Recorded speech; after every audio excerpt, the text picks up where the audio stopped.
The story opens with a reference to the spirit of healing, a mythical being known for its ability to connect with all things in the world and perform miracles. It is said to possess immense beauty and power, which is why humans revere it as a goddess. Someone reflects that, given such a legendary reputation, the spirit of healing must also be capable of curing his creature, Catlas. It becomes clear that this creature is a dragon, gazing intently at a glowing circle that begins to form. He calls upon the spirit of healing, invoking the name of the great Lord of Time, and demands that it reveal itself. He adds that if granted the power he seeks, he is prepared to offer a worthy price in return. With urgency, he implores the spirit to respond and appear at once. As the summoning ritual reaches completion, a young man is seen lying on a bed, stunned and confused by what is happening. The man and the dragon exchange bewildered glances. The dragon, puzzled by human standards of beauty, remarks on how surprised he is that the one who appeared is just an ordinary human. Nevertheless, he concludes that appearance is irrelevant compared to ability and urges the spirit of healing, now revealed to be the young man, to grant him its power. The young man, overwhelmed, internally wonders if he has finally died. We are introduced to him as Kim Oh-jin, a 32-year-old veterinarian who spent 2 years in pre-veterinary studies and 4 more in veterinary school. At one point, a professor scolds him for dozing off in class and wakes him up sharply. After earning his license, he worked for 3 years as a veterinarian with meager pay. One day, a man visits his clinic asking for help with his pet, admitting he can't afford the costs. Oh-jin, saddened, explains that the clinic is not an animal shelter. Eventually, Oh-jin opens his own practice, naming it Kim Oh-jin's Pet Clinic, though it is in such poor condition that he hasn't even fixed the broken clinic sign. The clinic sits empty, and he appears disheartened by his overall circumstances. His struggles grow worse with mounting rent and loan interest, leading him to thoughts of death, until one night, he hears a strange, disturbing noise while sleeping. He then wakes up in a strange cave, face to face with a massive dragon, and instantly realizes he has been summoned to another world. He wonders whether he died of a heart attack in his sleep, and is now in this surreal situation. The scene around him feels like a version of hell he had once imagined, a freezing cave filled with gold and jewels, a terrifying creature, and a summoning ritual that resembled black magic, all while still in debt. In confusion, Oh-jin asks the dragon what is expected of him now, to which the dragon calmly replies that all he needs to do is heal his pet. Oh-jin imagines the pet must be terrifying, perhaps like a 3-headed beast guarding the gates of hell. But the dragon gently asks Oh-jin to treat his beloved child, and as the dragon moves, dust can be seen gathering on his scales. From beneath one of the dragon's wings, the pet finally appears. It is a small fruit bat named Catlas, with a withdrawn personality. Oh-jin stares at the bat in disbelief, wondering if it really is just a bat. The dragon then asks what Oh-jin thinks, if the creature looks cute to him, while Oh-jin remains visibly unsettled by the whole situation. He quickly notices that the bat looks extremely weak and drained of energy. Switching instinctively into veterinarian mode, Oh-jin begins asking professional questions about the animal's name, how long it has been raised, and when the symptoms first started appearing. The dragon responds that the bat's name is Catlas, and that he has been caring for it for about a week. He adds that raising bats has recently become quite trendy, and we see a gathering of dragons proudly showing off their pet bats. The dragons chat among themselves joyfully, expressing pride in their unusual pets. The dragon explains to Oh-jin that he chose to raise a bat because it seemed popular and fun, and he happened to find this little one stuck near the entrance of a cave, so he decided to keep it. This deeply frustrates Oh-jin, as he despises pet owners who adopt animals merely because they've become fashionable. Oh-jin asked the dragon about the bat's condition, and the dragon explained that it had not been eating properly or consuming much at all. He added that he hunted fresh creatures daily and offered the bat their blood, yet the bat refused to go near it. The dragon had assumed that, like himself, the bat simply had refined tastes. Oh-jin moved closer to the bat to examine it more thoroughly. He grew increasingly irritated by what he heard, recalling unpleasant memories of people who raised animals without knowing the first thing about them. The dragon then innocently asked whether the bat was suffering from a serious illness or merely needed higher quality blood. Oh-jin snapped, clearly agitated, and explained that this was a fruit bat, a species that could never consume blood. The dragon was taken aback. He mentioned that other dragons had told him they fed blood to their bats, prompting Oh-jin to erupt in frustration, emphasizing that there are various species of bats. The one in question was not a vampire bat, but one that feeds solely on fruit. Oh-jin continued scolding the dragon, pointing out that he had unknowingly starved the creature due to his ignorance, and the dragon, embarrassed, admitted that this was his first time raising a bat. Oh-jin then criticized the cave's extremely low temperature, stating that the bat was practically entering hibernation from the cold. The dragon replied that he was an ice dragon and unable to create a warmer environment. The constant reprimanding left the dragon mentally drained. He wondered if the legendary spirit of healing always possessed such intensity. Oh-jin went on to denounce the idea of keeping animals simply because it had become trendy, questioning whether pets were now treated like accessories.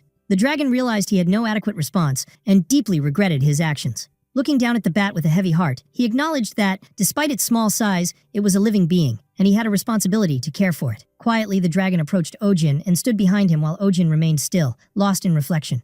When Oh-jin turned around, he saw the dragon gently cradling the bat with great tenderness. The dragon softly apologized to the bat, admitting that its suffering had been the result of his selfishness and ignorance. He promised to bring fresh fruits immediately and vowed to return the bat to the place where he had first found it. The dragon affirmed that the bat's happiness far outweighed his own selfish desires and thanked it for staying with him. Ojin was struck by surprise, beginning to reconsider his initial impression of the place he had deemed hellish. Perhaps it was more rational than he had assumed. The dragon then turned to Ojin and expressed his gratitude for helping him recognize his mistakes. As promised, he stated that Ojin would receive an appropriate reward for lending his power and asked what he wished for. Ojin instinctively replied that, in his next life, he hoped to be reborn as a wealthy Arab oil prince, leaving the dragon utterly confused. Realizing the dragon didn't understand, Ojin changed his wish and said he wanted to reincarnate as the rich son of a famous villain, which only added to the dragon's bewilderment as he failed to comprehend anything Ojin was saying. Ojin, still puzzled, began to wonder about the term spirit, which the dragon kept using repeatedly. Eventually, the dragon decided to gift him a magical tool infused with divine power, explaining that it could create anything he desired. However, he warned that the tool would not function if used with malicious intent, though he was certain Ojin had no such intentions. The dragon thanked him once more, expressing deep appreciation for the help he had provided, and wished for him to return safely. As Ojin prepared to leave, he once again found himself confused, questioning whether this place was truly the afterlife. But then, a realization struck him. He was experiencing something straight out of the fantasy comics he used to read. Growing nervous, he called out, asking the dragon to wait a moment. He shouted desperately just before being sent back, begging the dragon to grant him one final wish, to return to life. Then he hastily added that he wanted to go back to the early days of Bitcoin in particular. At that moment, the dragon was preoccupied with the idea of going to fetch some fruit for the bat. In the next instant, Ojin suddenly found himself in a completely different place. He fell to the ground, deeply regretful for missing what he considered the chance of a lifetime, to go back to the early days of Bitcoin. His regret grew as he thought about the things he could have wished for, like a golden plot of land in a luxurious area, or stocks he had previously invested in that had risen in value. He wished he had been quick enough to think through his desires, only to realize that all he had received was a necklace. Mockingly, he wondered what he could possibly do with a necklace that carried divine power from a dragon who didn't even know how to use it. Pausing to reflect on the necklace, Ojin sarcastically commented that perhaps the dragon had tricked him, as he hadn't explained how to use its power. Suddenly, a large man carrying barrels appeared and shouted angrily at Ojin to get out of the way, prompting Ojin to quickly move aside. Still dazed, he stood in place for a moment, puzzled by everything happening around him, and then heard a vendor calling out that his goods were extremely cheap, which only added to Ojin's confusion. When he turned around, he realized he was in a bustling marketplace filled with people and merchandise, and the surroundings were clearly unlike anything from his own world. As he stood still, observing everything, a man brushed past him roughly, complaining about Ojin standing in the middle of the road. Ojin touched his shoulder, startled by how real everything felt, and began to question whether he had truly come back to life or if his soul had entered another body. Looking around from a higher point, he realized the place was completely unfamiliar, and he was confused, remembering that the dragon had said he would be sent home. Just then, a young fruit seller called out to him warmly, inviting him to buy some delicious fruit. He approached her and, still confused, asked about the place he had ended up in. She replied that he seemed lost due to his odd clothing and assumed he must be a traveler. The vendor explained that he was in a place called Belmore, located in the southern lands of Baron Doyle, an area not particularly known for its landmarks, but quite popular among travelers due to its abundance of inns and shops. When she asked where he had come from, Ojin sarcastically said he was from somewhere very far away and couldn't stop himself from cursing the dragon over the misunderstanding. The vendor smiled and joked that he must be from a very remote village. Suddenly, a loud commotion erupted when a nearby fruit crate fell over, followed by the appearance of a massive rabbit-like creature that began devouring carrots with intense hunger. Information about the creature identified it as a giant rabbit named Elizabeth, known for eating excessively when stressed. Panic spread quickly through the market as people reacted to the chaos caused by the enormous rabbit. Ojin turned to a nearby woman and, in disbelief, asked how such a creature could move freely in the city without any opposition. She told him it was Baron Belmore's pampered pet and advised him to flee immediately. Ojin found it hard to accept that such a beast was being referred to simply as a rabbit, while the woman appeared frustrated that the day's sales had been ruined by the uproar. His concern deepened when he heard a sharp scream in the distance and turned his head anxiously. A small girl was crying out in fear, calling for her mother, while the giant rabbit, Elizabeth, loomed threateningly behind her. The rabbit opened its massive mouth, attempting to swallow the terrified child. Ojin stood frozen in shock, questioning how something like that could be considered a mere rabbit. He then dashed toward the girl, trying desperately to save her. His confusion only grew, as he had never heard of anyone dying from a rabbit bite before. At the last moment, he managed to grab the child and pull her away from the rabbit's gaping jaws. Both he and the girl fell to the ground, and while checking on her condition, he was still trying to make sense of what was happening around him. Just as he tried to reassure himself that at least he had managed to save someone, he was stunned to see the rabbit charging at them once again. Ojin slowly came to the sad realization that he might have doomed both himself and the little girl, and that they could very well die together at that moment. Then, pulling himself together, he told himself that it wasn't his fault, but rather the fault of the owner of the giant rabbit, who had irresponsibly let it roam freely. Suddenly, the necklace he carried began to glow and emit a strange energy. Amid his anger and muttering about the need to restrain such oversized animals, the necklace's power activated unexpectedly. The rabbit was completely caught off guard by the mysterious energy that suddenly bound it, with ropes of light appearing and wrapping tightly around its body, anchoring it in place. Ojin stood there in shock, unable to believe what he had just witnessed, or rather, what he had just done. Everyone around him began staring in astonishment at the unfolding scene. Some onlookers started wondering whether this was magic and if Ojin was a mage, given how easily he had managed to stop the giant rabbit. The children around him were especially awestruck, now convinced that Ojin wasn't just an ordinary traveler but a sorcerer. Ojin himself was deeply confused, uncertain of what was really happening or how he had been able to wield such power so suddenly. At that moment, a wealthy man appeared, rushing toward the giant rabbit, Elizabeth, and calling out to her anxiously, clearly worried for her safety. Turning to his servants in anger, he scolded them for failing to control a single rabbit and declared he would deduct from their wages as punishment. He then returned to the rabbit, speaking to it with excessive gentleness and pleading with it to walk with him again. However, when he saw that the rabbit was bound, he was struck by shock and fury, yelling to know who was responsible.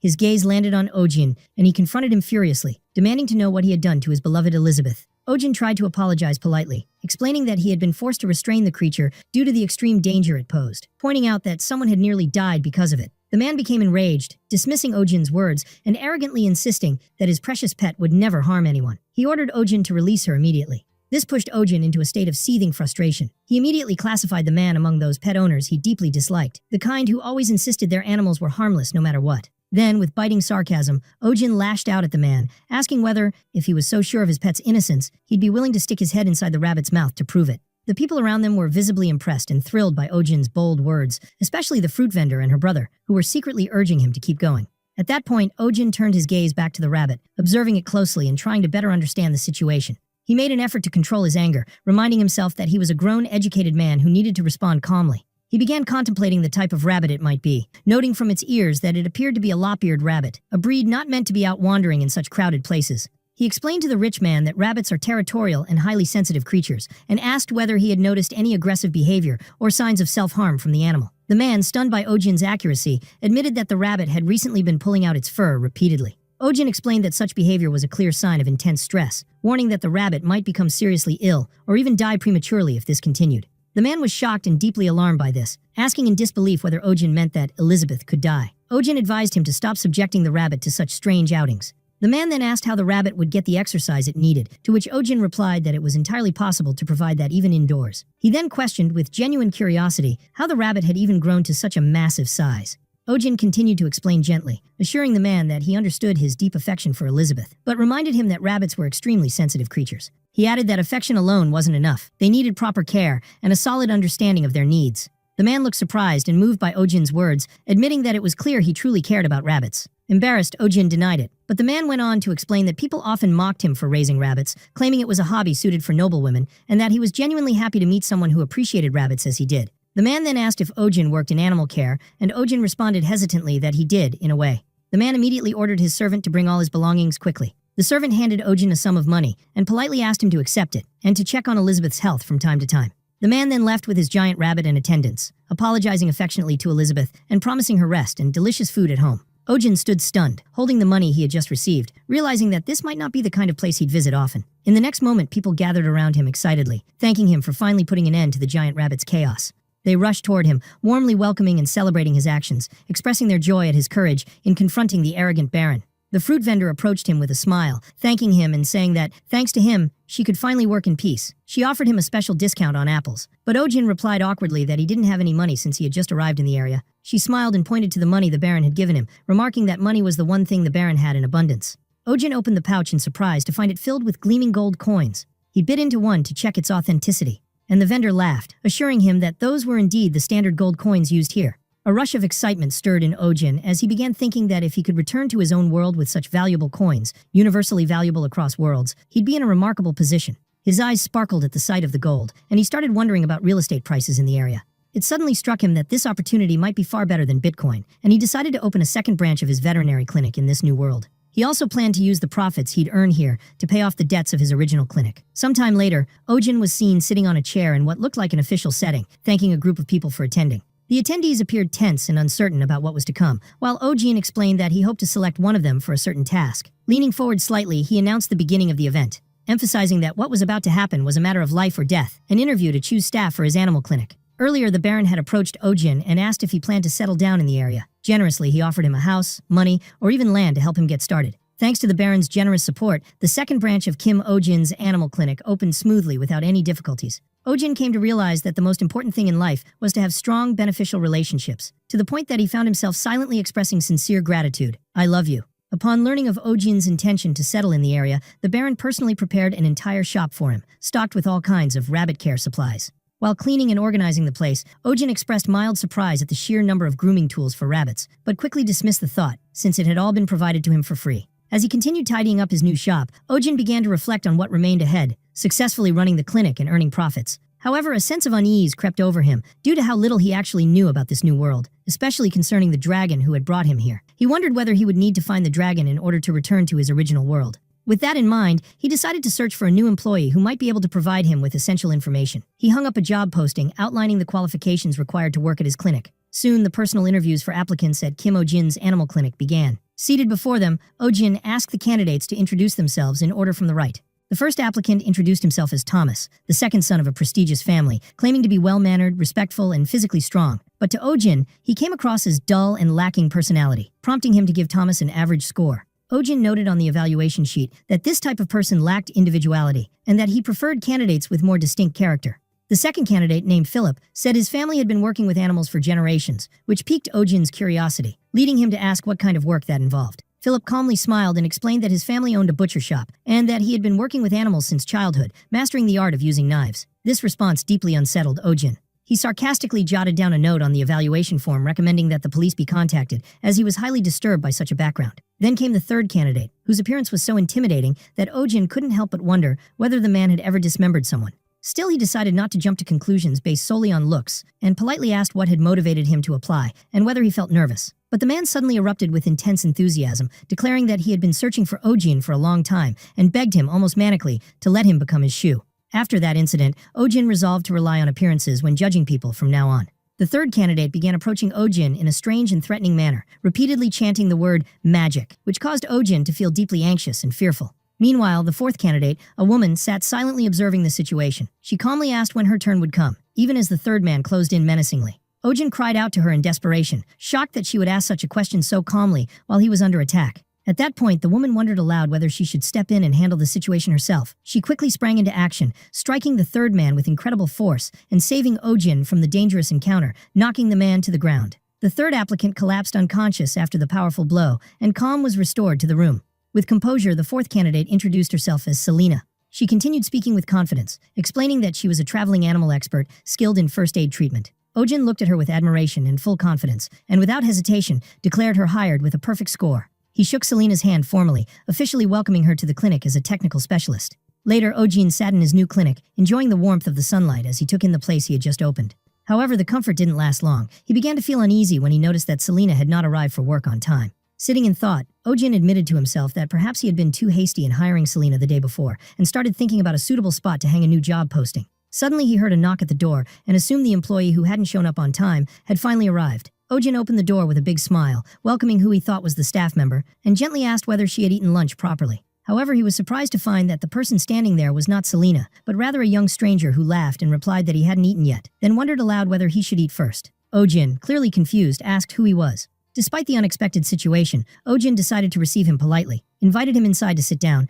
and offered him either water or tea. The young man chose tea. As Oh-jin began preparing the tea, he felt a great sense of joy, thinking to himself that this was the first customer of his clinic's second branch, what he saw as the first step toward paying off his debts. He was determined to succeed this time, having carefully studied all the reasons why the first branch had failed. He recalled how, at his previous clinic, clients would often complain when he advised them to properly care for their pets, such as brushing their teeth regularly. Back then, clients would grumble about how difficult such care was. Oh-jin, quick to anger at the time, would respond with sarcastic remarks about their negligence, which eventually led to negative online reviews. Those reviews had deeply affected him, and he came to regret his reactions. Reflecting on that, Oh-jin resolved to keep his temper under control this time and focus on offering excellent service. He then asked the young man about the pet he had brought for treatment. The young man pulled his pet from his pocket, a small red creature named Bojack, which he described as a cute little lizard. Oh-jin examined the creature closely and felt relieved that it was just a normal lizard, after having feared that all animals in this world would be bizarre, like the giant rabbit. Still, he was puzzled to see the lizard in the young man's pocket instead of in a proper cage, and carefully asked whether it was in his pocket because it had destroyed its cage. The young man replied enthusiastically that it looked cuter that way, and that carrying it in his pocket made it even more lovable. Ojin grew extremely frustrated by the young man's careless behavior and nearly lost his temper again, but managed to restrain himself with difficulty. Trying to calm down, he asked the young man in a composed tone why he had brought the lizard to the clinic and whether it was sick. The young man explained that Bojack wasn't exactly ill, but was very weak and sensitive to the cold. Ojin responded calmly, noting that such sensitivity was typical for lizards. The young man went on to say, with some concern, that the lizard's tail had fallen off the moment he grabbed it. Ojin, clearly uneasy, replied that this was normal for lizards and advised him not to hold it by the tail again.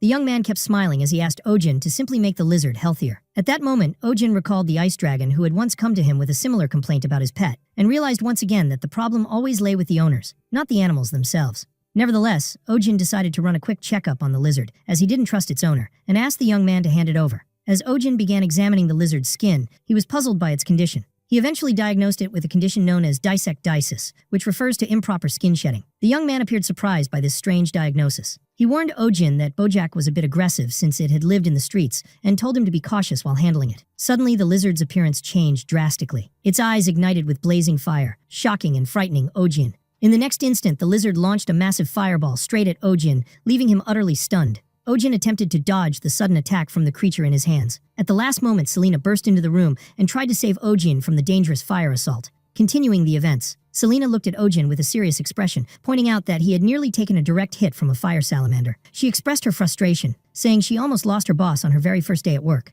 Ojin was slammed against the wall from the force of the blow, visibly stunned and in pain. Still aching, he muttered sarcastically that taking the fireball might have been better than the hit he had just received. He then began examining the salamander, Bojack, the very first patient in his new clinic, and noted that he couldn't touch it directly, as it might release fire if it felt threatened. Selena asked if they had a fire-resistant suit, while the salamander's owner seemed fascinated by how beautiful his pet was. Ojin asked him where he had gotten it from. The young man explained that he had found it on a mountain near his home, and with great enthusiasm, said he had fallen in love with it at first sight, and brought it home immediately. He then jokingly asked Selena if she was jealous of his pet, but she responded coldly, denying it. Moments later, Selena clarified that capturing salamanders in that region was illegal, as they were wild creatures and not easily kept by humans. The young man was shocked upon hearing that, and anxiously asked whether he could still keep it, admitting that he had grown very attached to Bojack. Selena firmly told him he couldn't, as it was against the law, but she tried to reassure him a little. She suggested a temporary solution, that they say they were only keeping the salamander for medical treatment and would release it back into the wild once it had recovered. However, the young man strongly rejected the idea of saying goodbye to his beloved Bojack. In a mix of sorrow and anger, he shouted that he wouldn't accept it.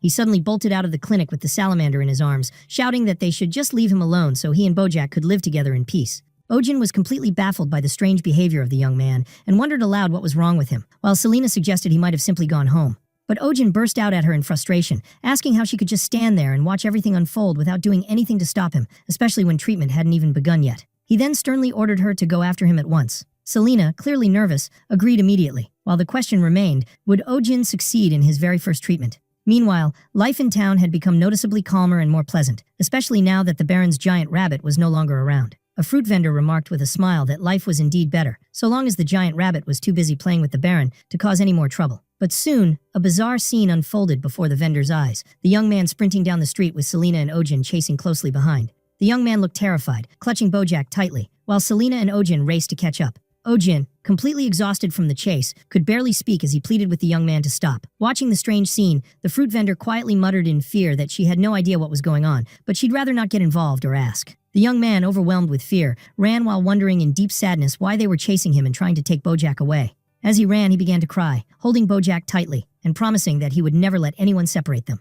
Ojin, furious and completely worn out, shouted at the top of his lungs, trying to convince the young man to stop because Bojack urgently needed to shed his skin. Eventually, Ojin came to a stop, leaning against a wall, panting heavily, with Selena standing next to him. She commented sarcastically that he really needed to exercise a bit more. Then, shifting to a serious tone, she asked if Bojack truly hadn't shed his skin, as he claimed. Ojin, still catching his breath, confirmed it was true, explaining that 2 or 3 layers of skin had built up and needed to be removed immediately. Selena became visibly worried upon hearing this, and firmly stated that they needed to act fast, prompting Ojin to question why she was suddenly so alarmed. She began to explain the severity of the situation, saying that when a salamander fails to shed its skin, fire builds up inside its body. Once that fire reaches a critical level, and the salamander can no longer endure it, the result would be a dangerous explosion. Meanwhile, the young man was still running, clutching Bojack tightly, his face filled with fear, while Selena continued explaining that such an explosion could result in a devastating catastrophe. Ojin agreed with her, clearly expressing his concern that the salamander's explosion wouldn't just harm its owner,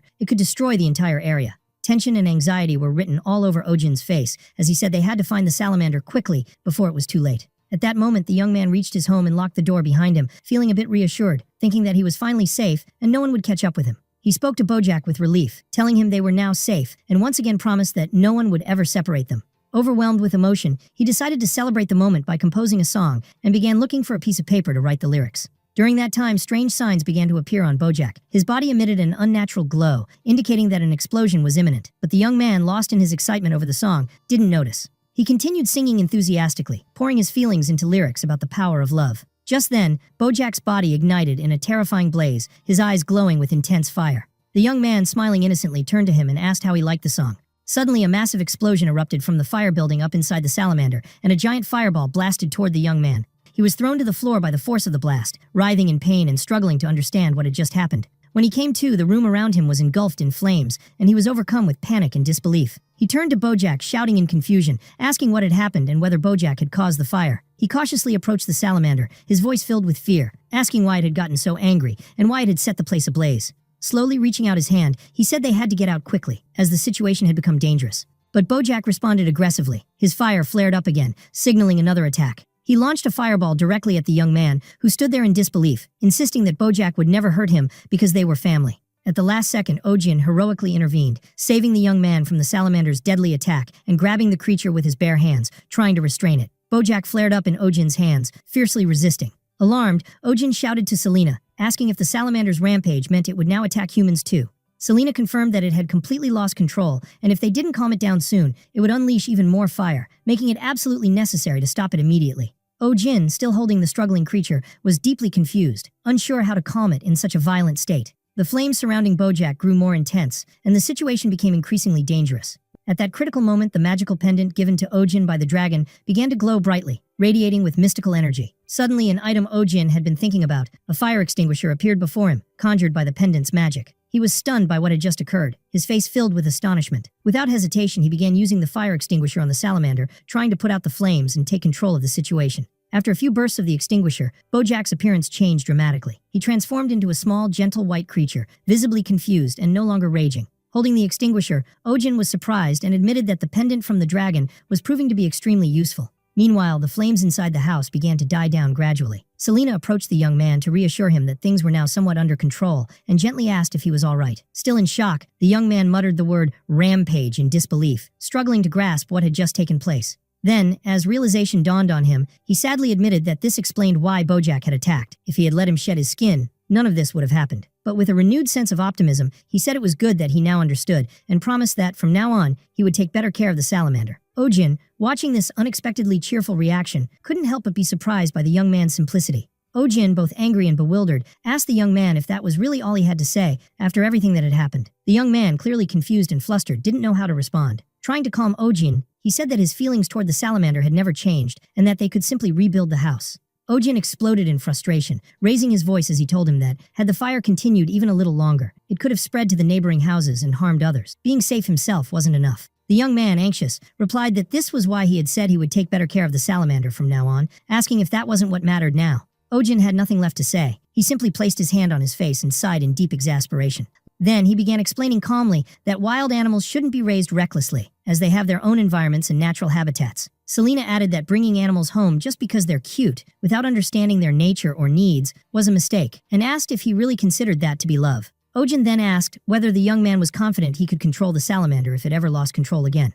The young man, saddened and hesitant, admitted that he couldn't. Ojin gently but firmly explained that love and affection alone were not enough to properly care for an animal. A heavy silence fell over them as the three stood still, each lost in thought. Later, Ojin and Selena brought the salamander back to the forest to return it to its natural environment. Ojin remarked that Bojack looked healthier now after shedding his skin, and Selena agreed, adding that he looked good too. At that moment, the salamander revealed its true form, larger and more powerful now that it had cast off its old skin, leaving both Ojin and Selena astonished. Ojin, staring in disbelief, wondered how such a large body had fit inside the small skin. Selena replied calmly that this was the mystery of nature. The young man gazed at the salamander with sorrow, thinking that now it had grown so big, it wouldn't need his help anymore. Deeply moved, he reflected that Bojack was returning to the vast embrace of nature. Smiling through tears, he told the salamander that he wished him happiness, and that he was letting him go because he loved him. He then broke down, crying loudly as he told the salamander to eat well, sleep well, and remember him from time to time. He promised to come every day to leave him food, but Ojin advised against it, warning that such behavior would erase the salamander's natural instincts.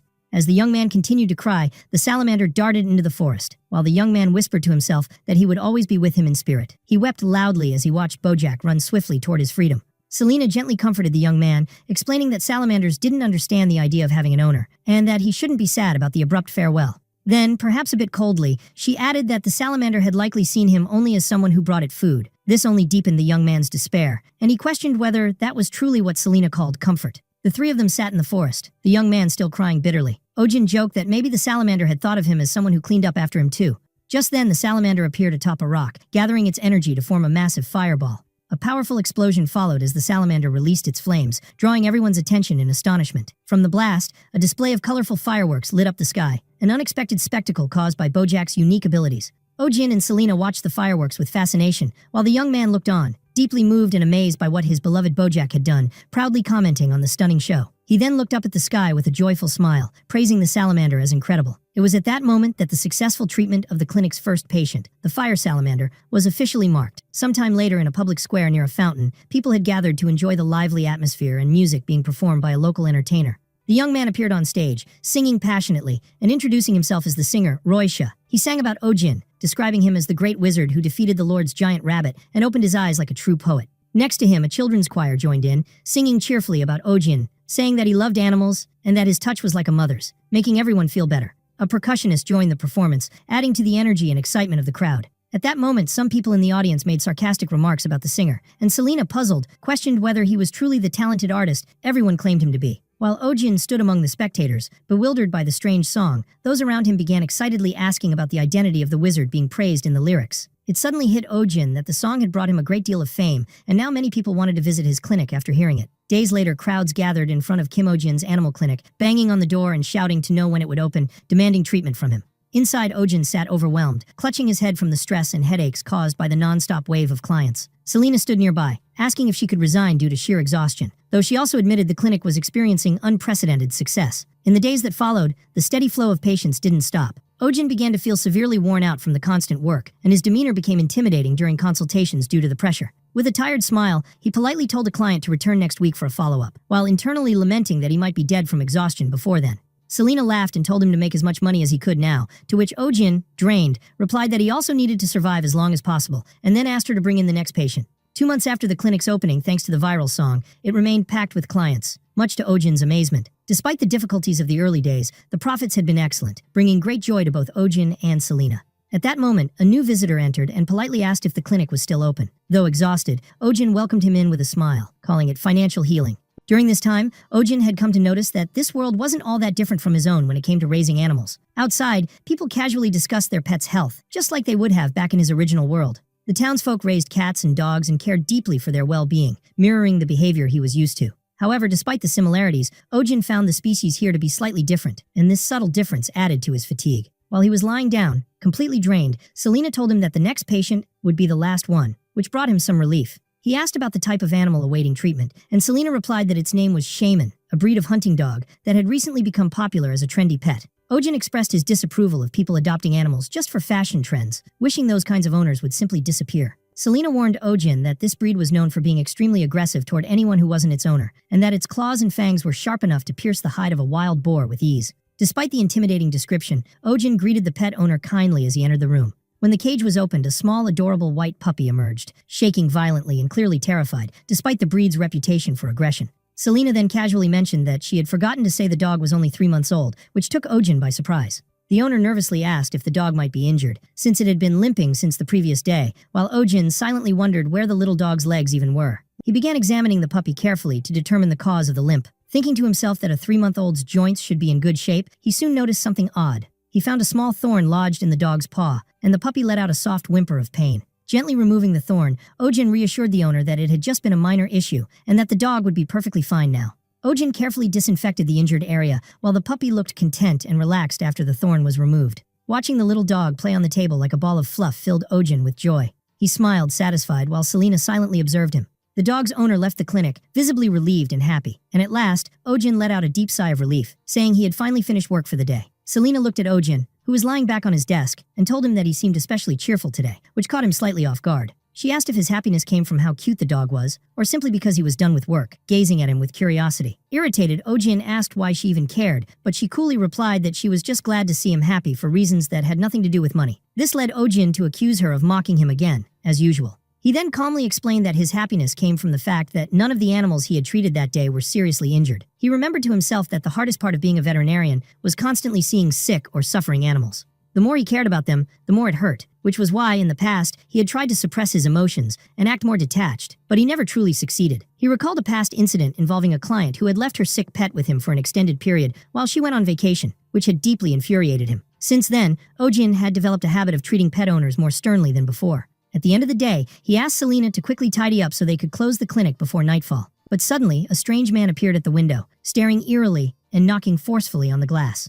The man began shouting frantically, calling for Oh-jin and desperately asking for help. Startled by the man's appearance, Oh-jin jokingly asked Selena if she knew how to exorcise evil spirits, to which she suggested brute force instead. Suddenly, the man burst through the window, screaming for urgent assistance. He rushed in and grabbed Oh-jin, dragging him outside in a frenzy. Selena stayed behind, watching the scene through the window in complete bewilderment. Oh-jin collapsed to the ground, exhausted from being yanked out so suddenly, while the man quickly apologized. The man sarcastically commented on Oh-jin's lack of physical fitness and his inability to climb a hill, prompting Oh-jin to tell him angrily to shut up. When Oh-jin asked who he was, the man apologized again, saying he had forgotten to introduce himself. He introduced himself as Schwein, a local civil servant in charge of the area. Suddenly, Schwein dropped to his knees and begged Oh-jin for help, saying he had heard about how Oh-jin once managed to calm the Lord's giant rabbit. In a state of desperation, Schwein pleaded with Oh-jin to help them capture a stray dog, leaving Oh-jin puzzled by the strange request. Oh-jin, supported by Selena, clarified that they weren't an animal rescue team. He was just a vet, and he didn't go around chasing animals. But Schwein continued begging, telling Oh-jin that he was their only hope now. Oh-jin, confused, asked when exactly he became anyone's last hope, and Schwein sorrowfully replied that they genuinely didn't have any time left. Selena, baffled, asked what he meant by time, prompting Schwein to explain that around 2 months ago, a dog had taken control of a specific area in the mountains.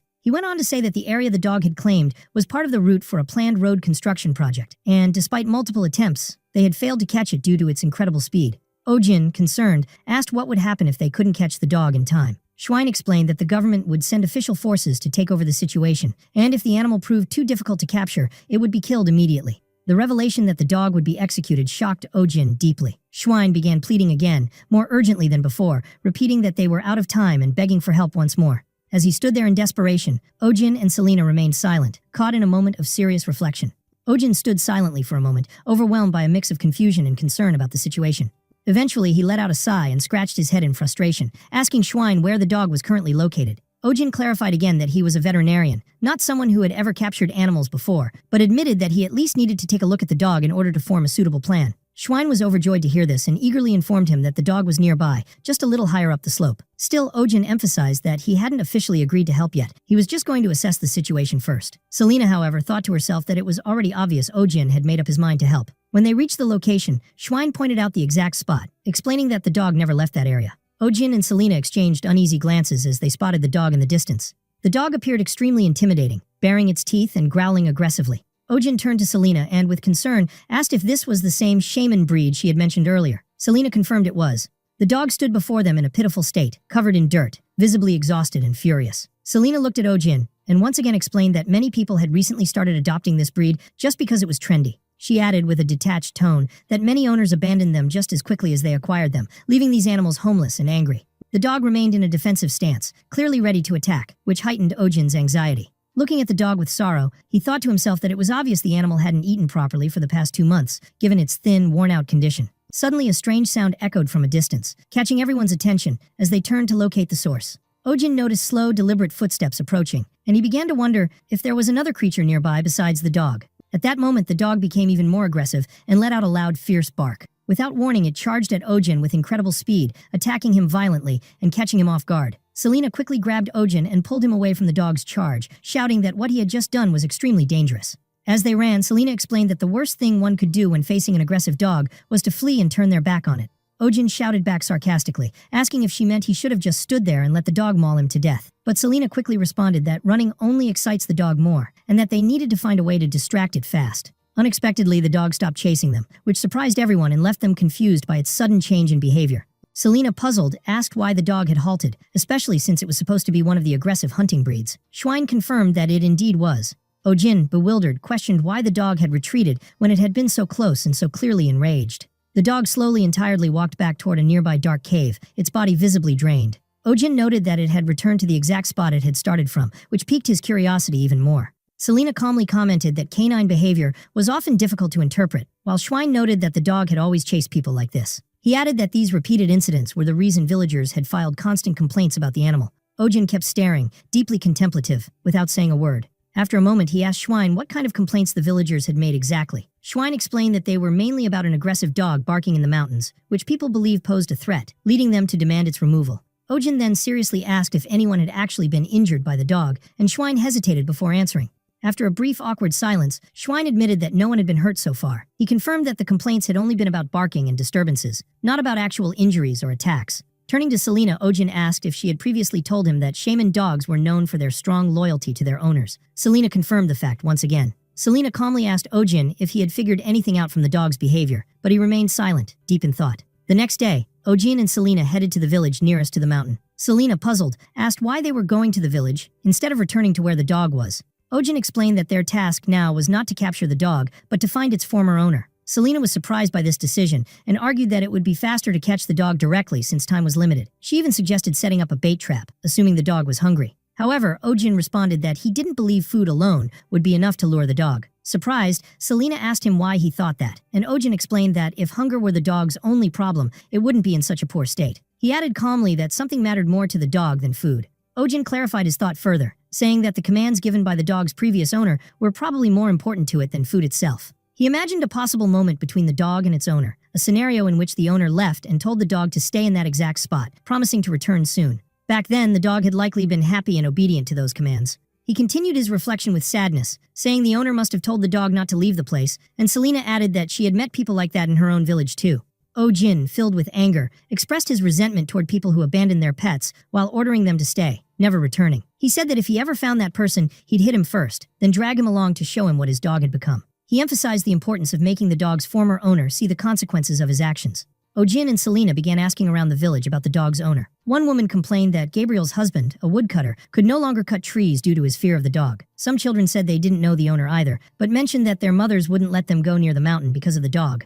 Eventually, they encountered an elderly man who seemed confused and began shouting, asking which dog they meant. He angrily suggested they were talking about the dog that had taken all his money 10 years ago. Feeling exhausted, Ojin sat on the ground beside one of the buildings. Selina approached and stood silently in front of him. She broke the silence by wondering aloud if the dog's owner might be someone from outside the village, then added that the only clear thing was that everyone in the village hated the stray dog. Ojin, still confused, questioned how it could be that no one in the village knew the owner. But before he could finish his thought, a girl approached and interrupted, saying that the villagers indeed didn't know anything about it. She came closer and asked Ojin directly if he was looking for the stray dog's owner, adding that he was the first person to ask about Jake. Surprised, Ojin asked eagerly if she actually knew the dog's owner. The girl then asked him to come with her. Ojin and Selina followed the girl to a house slightly outside the village. As they walked, she explained that Jake had lived away from the villagers, which was why no one really knew him well. When they arrived, Ojin stepped forward and knocked on the door, thinking to himself that Jake must have lived there alone with his dog, far from everyone else. But no one was inside. The girl turned to Ojin and gently told him Jake wasn't home, then asked him to follow her to another place.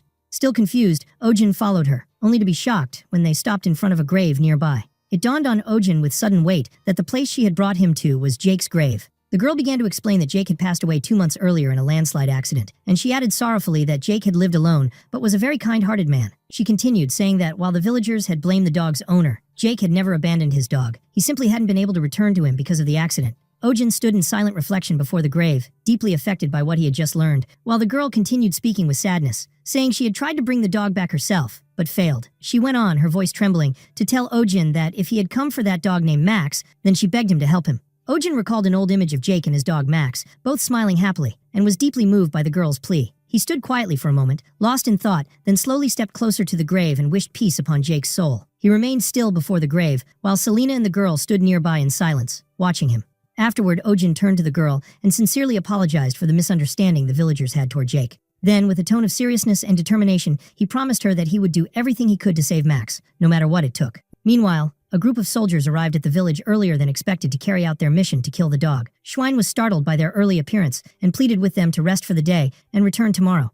But the soldiers responded coldly, saying their previous assignment had ended early and there was no reason to delay this one. The commander insisted they carry out the task immediately, telling Schwein sharply that there was no need to wait another day. He added indifferently that the villagers hated the dog anyway, so no one would complain if they killed it a day ahead of schedule. At that very moment, Max lay exhausted on the ground outside his cave. He appeared so weak and frail that he could barely move, while the soldiers began preparing for the kill. Ojin and Selena entered Jake's house, hoping to find something that might help them reach the dog. Upon entering, Ojin was struck by the strong scent of medicinal herbs, leading him to wonder if Jake had been an herbal healer. He looked around with growing interest, searching for anything that might assist in calming Max. Selena suggested they take something with Jake's scent on it. Perhaps it could help soothe the dog, then began gathering some of Jake's clothes hanging on the wall. At that moment, Ojin noticed a framed photo resting on a table. It showed Jake and Max together, both smiling with deep affection, and the image stirred powerful emotions in him. He stood there, eyes fixed on the photo, wondering how someone who had cared so deeply for his dog could meet such a tragic fate. Selena pointed out that Jake seemed to have been searching for the mandrake plant, which left Ojin confused. She clarified what she meant by pointing to a wall-hanging image of the mandrake. Ojin stepped closer to the image, puzzled, and asked about the plant, mentioning that he might have seen something similar in a movie. Selena replied that the mandrake was known for its piercing scream when uprooted. She added that it was a rare and extremely difficult plant to find, and every herbalist dreamed of discovering one due to its immense value. At that same time, Max sat outside his cave under a dark, clouded sky. Though he looked slightly better, he was still panting quietly and clearly fatigued. The scene shifts into a flashback. Rain begins pouring down suddenly, and Jake rushes toward the cave with Max to shelter from the storm, remarking on how unexpectedly heavy the rainfall was. Inside, Jake sat beside a small fire he had started for warmth, deciding to wait until the rain stopped before leaving. He noticed Max shivering from the cold, so he pulled something from his bag that he had prepared for just such moments. He wrapped the blanket around Max gently, telling him that he'd catch a cold if he stayed wet, and asked him to stay still for a bit. But Max began playfully squirming, bringing a smile to Jake's face as he laughed and called him a little rascal. Jake smiled gratefully, feeling lucky that they had found this cave to wait out the storm.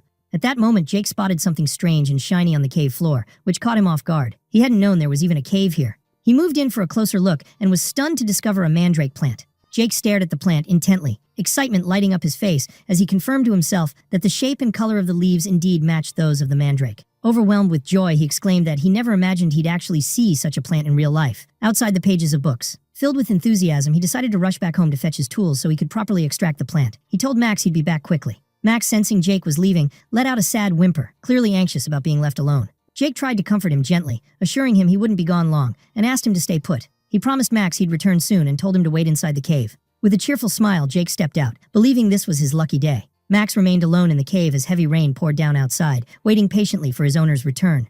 Outside, Jake hurried through the storm, making his way toward home to grab his tools. The rainfall grew heavier as Jake pushed forward, determined. Suddenly he heard a terrifying rumble, the sound of earth shifting, which made him freeze and look around in fear. Panic overtook his face as he realized the danger unfolding around him.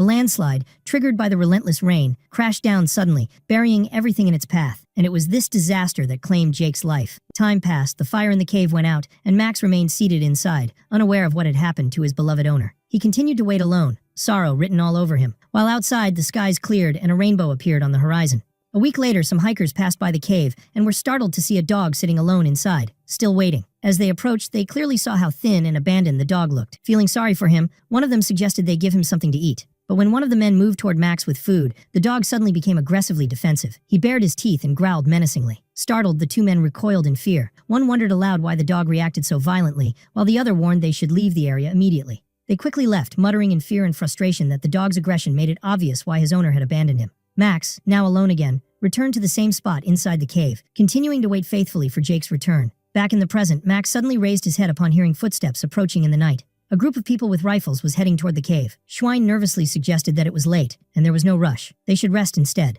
But the soldiers continued moving forward, and soon reached Max's location. The dog was clearly agitated and braced himself defensively. One soldier asked his companion if they had enough tranquilizer darts, and the other replied confidently that they had brought enough. After all, they knew they were dealing with a dangerous shaman breed. Schwein approached them in a panic, begging them to give him just one more hour because he had hired someone to help save the dog. He tried to convince the commander, telling him the dog had a story and had never harmed anyone before. But the commander coldly replied that they weren't there to listen to sad stories about a dog. He added that regardless of how touching the story might be, their job was to protect the citizens. And with that, he raised his weapon and aimed it at Max. Max, confused and scared, panted anxiously as the soldier prepared to shoot. But at the last second, a hand grabbed the rifle and stopped him. It was Ojin, hooded and calm, telling the commander that he was being far too hasty. Ojin explained firmly that the dog could still be saved and asked them to wait a little longer. He looked at Max with compassion and called him gently by name. Max. Raising his hand slowly, Ojin smiled warmly and told him that he had waited a long time. Max's tail began to move slowly, then started wagging faster and faster as joy overwhelmed him. He barked excitedly, his face glowing with happiness upon seeing Ojin.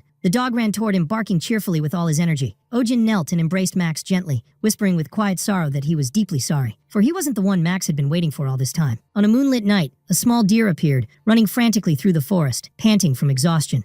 The deer kept running, gasping from extreme fatigue and stress, as if trying to escape from something chasing it. Suddenly, a large yellow eye appeared in the darkness, watching the deer with anticipation. A loud scream echoed, and a large number of birds flew into the sky in terror. The next morning, Ojin heard a woman screaming inside his clinic, calling for help. "Doctor, help me! My child can't move!" Ojin was shocked and bewildered when he saw the sick animal, exclaiming in disbelief, "This is unbelievable." The animal was a creature resembling a hamster named Bing Bing, and Ojin saw that it was so overweight it couldn't move. Bing Bing's owner began to cry, claiming that Bing Bing had become very weak recently and was barely eating just 5 meals a day. Ojin replied seriously that Bing Bing could become seriously ill if he didn't lose the excess weight. After that client, Schwein suddenly entered the clinic with a smile and asked Ojin if he was all right. It turned out that Max the dog had come down from the mountain into the village, but he had spent a long time unable to understand that his owner had died, still sitting beside the grave. Thanks to Schwein's continued care, Max was finally able to open up to him and accept him as a new friend. Ojin asked Schwein if there was a problem with Max, but Schwein told him that wasn't the reason he came. Schwein and his companions placed a large box on the table and said they came because of this thing.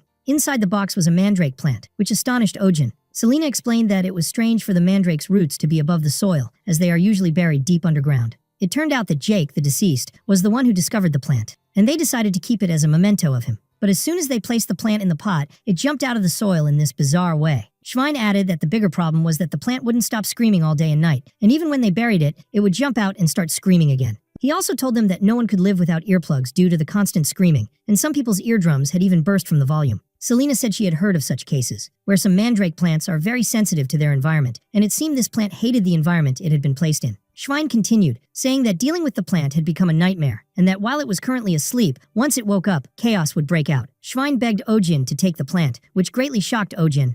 Ojin strongly refused, saying he dealt with animals, not plants, and sarcastically added that anything that screamed like that couldn't be just a plant. Schwein, panicked, said nervously that if it wasn't a plant or an animal, it must be a monster, or maybe a demon. Ojin sarcastically suggested that he take it to a church instead of his clinic. Suddenly, the plant began to wake up slowly, which terrified Schwein, who shouted that the demon was awakening. Schwein and his companions ran off quickly, leaving the plant with Ojin, who was furious that they had abandoned it in the clinic and fled like that. Ojin shouted angrily that he had seen people abandon animals before, but this was the first time he'd seen someone abandon a plant, while Selena coldly commented, "Wonderful." Selena calmly explained that the mandrake was a rare and highly valuable plant. Not just its leaves and stems, but even its roots could be used to save the lives of people who were on the verge of death. Ojin stood beside Selena as they looked at the mandrake plant, and he wondered in confusion what the point of the plant was if they couldn't control it. Selena noticed that the plant was beginning to wake up, and she quickly warned Ojin to cover his ears so his eardrums wouldn't be damaged by its scream. The plant began slowly opening its eyes, taking a deep breath in preparation to scream, which made Ojin anxious.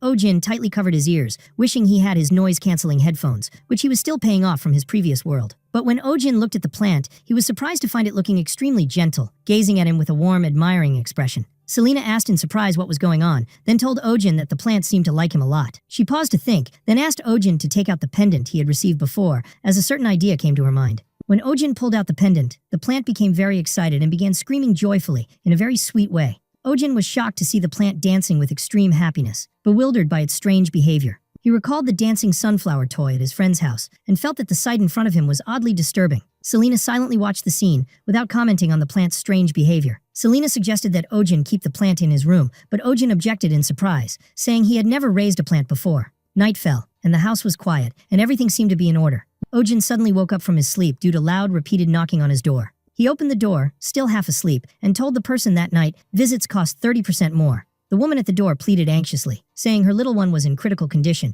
and needed urgent help. Ojin was shocked when he saw the injured creature, a winged puppy with deep, heavily bleeding wounds. Selena mentioned that mandrake leaves had a powerful property that could stop bleeding quickly. When Selena went to fetch one of the plant's leaves, she was surprised to find the mandrake staring at her with confusion and disapproval. Selena suggested that Ojin ask the plant himself, which left him baffled by the strange idea. Ojin felt nervous and hesitant as he tried to speak to the plant, urgently asking for a single leaf. The plant kindly agreed and seemed extremely shy as it handed Ojin one of its leaves. The plant began singing gently and happily while giving the leaf, which only added to Ojin's confusion and amazement. The bleeding stopped immediately after using the leaf, leaving Ojin astonished by its powerful effect. The small puppy looked relieved and happy after the bleeding stopped, and it began to visibly recover. The puppy's owner felt great gratitude toward Ojin, and he told her that the pup would need extra care for a while. After that incident, Ojin felt extremely tired and began yawning, declaring that he could finally go back to sleep. But only half an hour later, the knocking on the door returned, making Ojin feel deeply frustrated. Another woman was at the door, crying out for help because her little one was dying. When Ojin saw the injured animal, he and Selena realized it was a young deer, and the wound was almost identical to that of the previous puppy, indicating that the same monster had attacked it.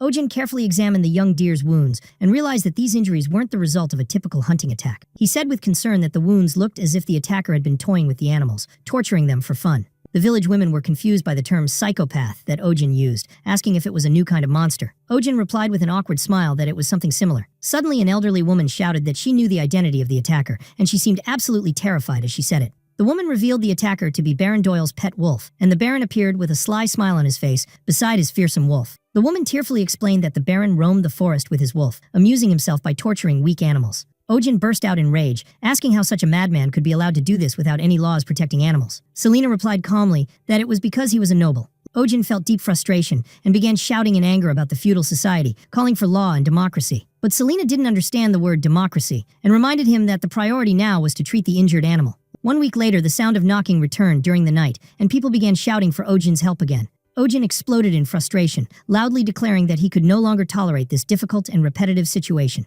He decided to start a revolution against the noble class, and marched with the villagers toward the Baron's castle, carrying torches and demanding protection for animals. The villagers stood before the castle, shouting for the Baron to stop the violence against animals and ensure their safety. Ojin led the group, raising his voice forcefully, demanding that the Baron immediately stop the cruelty. At that moment, the Baron's private guards appeared at the castle gates, causing tension and worry among everyone. The commander of the guards stepped forward and asked in a firm voice for Kim Ojin, making Ojin nervous, thinking they had found out he was the leader of the revolt. Ojin was surprised when the guards bowed respectfully to him instead of attacking.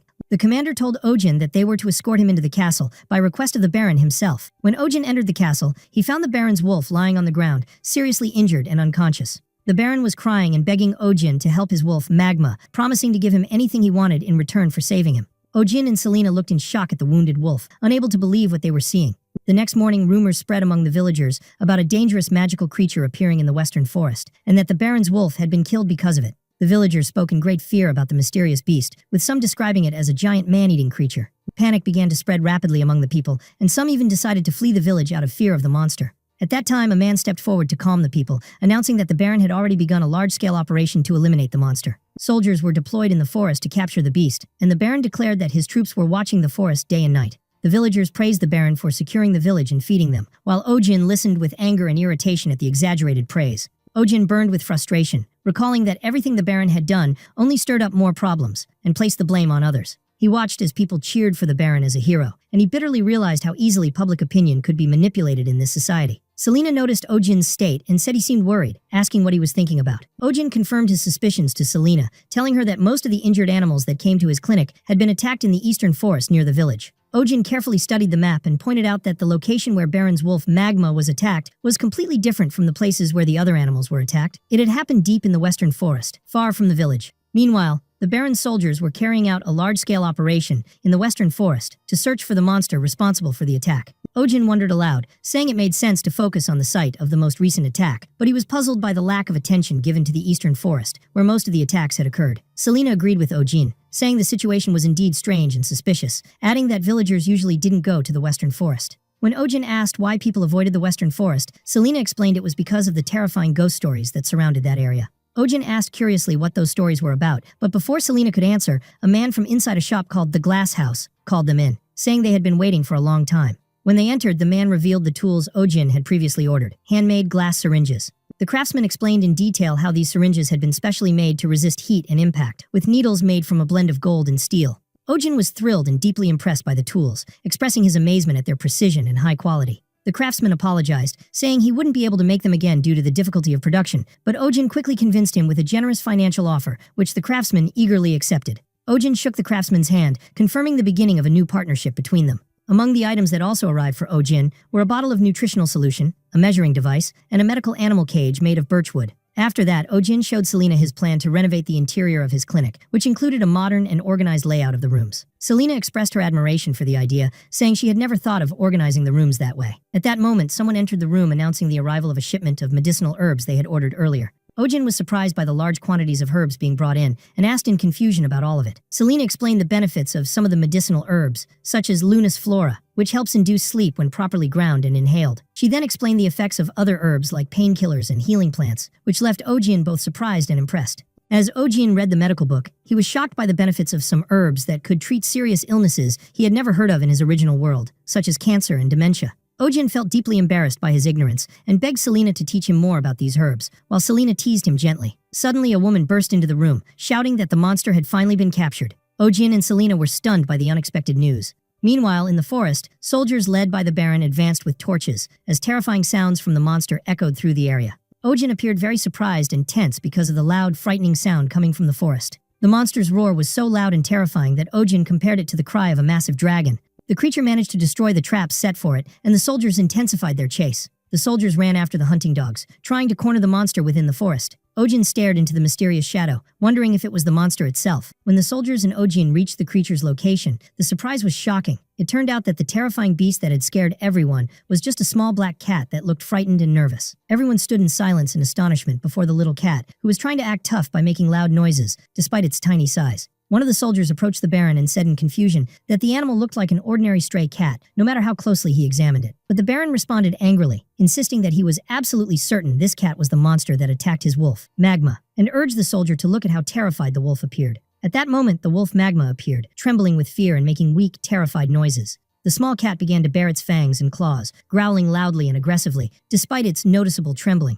Ojin watched the scene and immediately realized it resembled bullying, where the small cat seemed to be the victim of unfair targeting and injustice. A soldier was ordered to throw a net over the small cat, and they managed to catch it despite its fierce resistance. A large soldier brought heavy iron chains and began preparing to restrain the cat with them, which shocked and worried Ojin, who whispered to himself, begging them to stop. The soldiers bound the cat with both the net and the chains, laughing as they enjoyed its suffering. Suddenly, the Baron ordered the soldiers to burn the cat immediately, causing Ojin to scream in horror, fiercely protesting what was happening. But the Baron smiled wickedly and said it would be better to take it alive and execute it publicly as an example to others. The soldiers burst out laughing mockingly while Ojin stared at them in disbelief and deep anger, realizing they were clearly enjoying the torture of animals. Ojin recalled a similar moment from his past, remembering how this kind of cruelty was the thing he hated most in the world, which only increased his rage and disgust at what was unfolding. He also remembered an injured animal he once cared for, after a woman who used to feed it told him the animal had gone missing for a long time, before returning badly wounded, which made him feel sadness and pain. When Ojin saw the injured animal back then, he immediately realized the wounds weren't accidental, but the work of someone deliberately harming animals. In that memory, Ojin lost his temper and called those people demons, as they were among the humans he hated the most.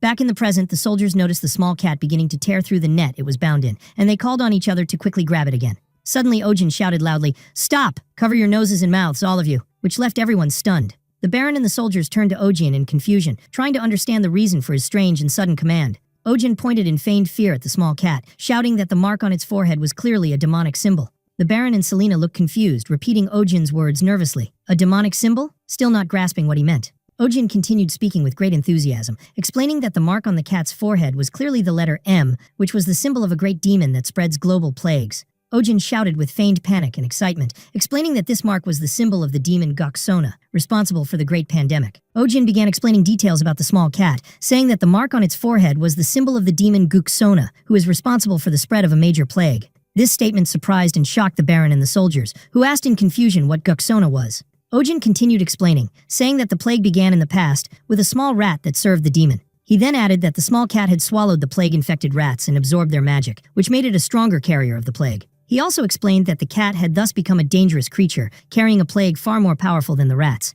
and that it had suddenly appeared in this land. Ojin's face was extremely serious, as he confirmed that this plague is called Gorona, and once it starts spreading, it will wipe out half the population of the region. The soldiers refused to believe Ojin's words and began grumbling, saying they had never heard anything like this before, and they thought he was mocking them. But the Baron suddenly stopped them and asked them to wait a little to clarify the matter. The Baron asked Ojin seriously, and with clear tension, if what he was saying was really true. Ojin confidently confirmed that it was true, and that this plague had actually occurred in the place where he used to live. Ojin continued his explanation, saying that in order to defeat this demon, all of humanity had to wage war against it, using medical masks and various medicines. The soldiers were still hesitant, so they asked again if the cat was truly the demon's servant, and Ojin replied decisively and firmly, yes. Ojin continued that even so, the cat is still young, and they can control it, assuring them that they had managed to develop a cure in the place he came from, and that they could do the same here. Ojin looked at Selena, asking for her confirmation, and his gaze pleaded deeply for her support. Ojin secretly and anxiously asked Selena to support him and confirm his words in front of everyone. Very calmly, Selena confirmed that what Ojin was saying was possible, and if they used the cat's blood with the right herbs, they could make a cure for the plague. Silence and tension filled the place, and Ojin began to feel anxious, wondering internally whether he had exaggerated his story and what would happen if his plan failed. The leader of the soldiers began to object to Ojin's words, saying this story was far too ridiculous to believe, but the Baron immediately interrupted him angrily, demanding he be silent. The Baron spoke to Ojin calmly and told him he would give him 1 week to treat the creature and bring it to the castle, after which they would execute it publicly before everyone. Ojin breathed a sigh of relief and felt great comfort after successfully overcoming the difficult situation. After that, Ojin thanked Selena for her help and jokingly said she was better at lying than he expected, to which Selena coldly replied that she didn't lie. Ojin was surprised by Selena's words and anxiously explained to her that he had made up the story from his imagination, but Selena calmly confirmed that it was indeed possible to create a cure from the cat's blood with mandrake plant. However, she added with a serious tone that they would need to grind hundreds of mandrake plants to make the cure, which terrified the small plant sitting with them in the room. Selena looked toward Ojin and asked him in confusion why he even wanted to save this animal in the first place. At that time, the cat was lying on a small bed under sedation, and Selena explained that it was calm for now, but once it woke up, dealing with it would be much harder than they expected. Ojin stood in thought and explained to Selena confidently that this cat was not the animal that had attacked the other animals in the village. Ojin pulled out detailed records he had collected about the infected animals in the village and said that the wounds on those animals were similar in size and shape. He then pointed to the record of the Baron's wolf, Magma, and said that its injuries were completely different from those of the other animals. He then explained precisely that the size and shape of the claws and the severity of the wounds in Magma's case were entirely different, which meant the attacking creature was completely different from the one that attacked the other animals. Selena read the reports carefully and told Ojin that she now clearly understood that the Baron's wolf, Magma, had been the one hurting the animals all along, while the small cat had only attacked the Baron's wolf. Ojin began thinking deeply and confirmed to Selena that there was something strange about what was happening. He then explained that Baron Doyle had been using his power and influence all along to hide the fact that his wolf Magma was the one attacking the other animals. So it was very strange that he suddenly changed his stance and directed the accusation toward another creature, launching a public hunt. Ojin then theorized that this massive campaign might just be a cover-up, and that the small cat was in fact the true target of the hunt. Selena agreed with Ojin's analysis and said that this explains the Baron's attempt to capture the cat alive instead of killing it outright, and also explains how easily the Baron fell for Ojin's simple lie. Selena continued her analysis and pointed out that the scar on the cat's forehead wasn't just an ordinary wound, and that there were many old injuries near the cat's legs as well, which made things even more suspicious. Ojin looked sadly at the small cat and said he would uncover the full truth about what had happened to it, no matter the cost. At that moment, Selena looked at Ojin and thought to herself that at first he had seemed like just a vet chasing money, but now she saw him as someone genuinely good. Suddenly, Ojin began acting strangely. He approached the sleeping cat and started sniffing it repeatedly with great excitement, then lifted it to his face and began praising its softness and warmth in a strange way, and kept sniffing it again in the same odd manner, which left Selena silent and stunned by what she was witnessing. Afterwards, Selena concluded to herself that he was actually just a madman, while the small mandrake plant in the background grew jealous of Ojin's attention to the cat. The next morning, strange and loud noises began coming from inside Ojin's clinic, which alarmed and puzzled the villagers, who wondered about the source of those eerie, frightening sounds they had never heard before. Some of the villagers began talking about Ojin, saying that he was battling a real demon in his clinic, and soon the news spread rapidly among the people that the vet Kim Ojin was purging a plague-spreading demon. The villagers started speaking with awe about Ojin, saying that he wasn't just an ordinary vet, but a powerful wizard from another world. In just moments, a crowd had gathered outside the clinic, cheering and hailing the great wizard Kim Ojin, while Ojin internally remarked that this is how public opinion is formed in the Middle Ages. Inside the clinic, Ojin was struggling to feed the small cat, but the cat fiercely refused and threw the food back into Ojin's face.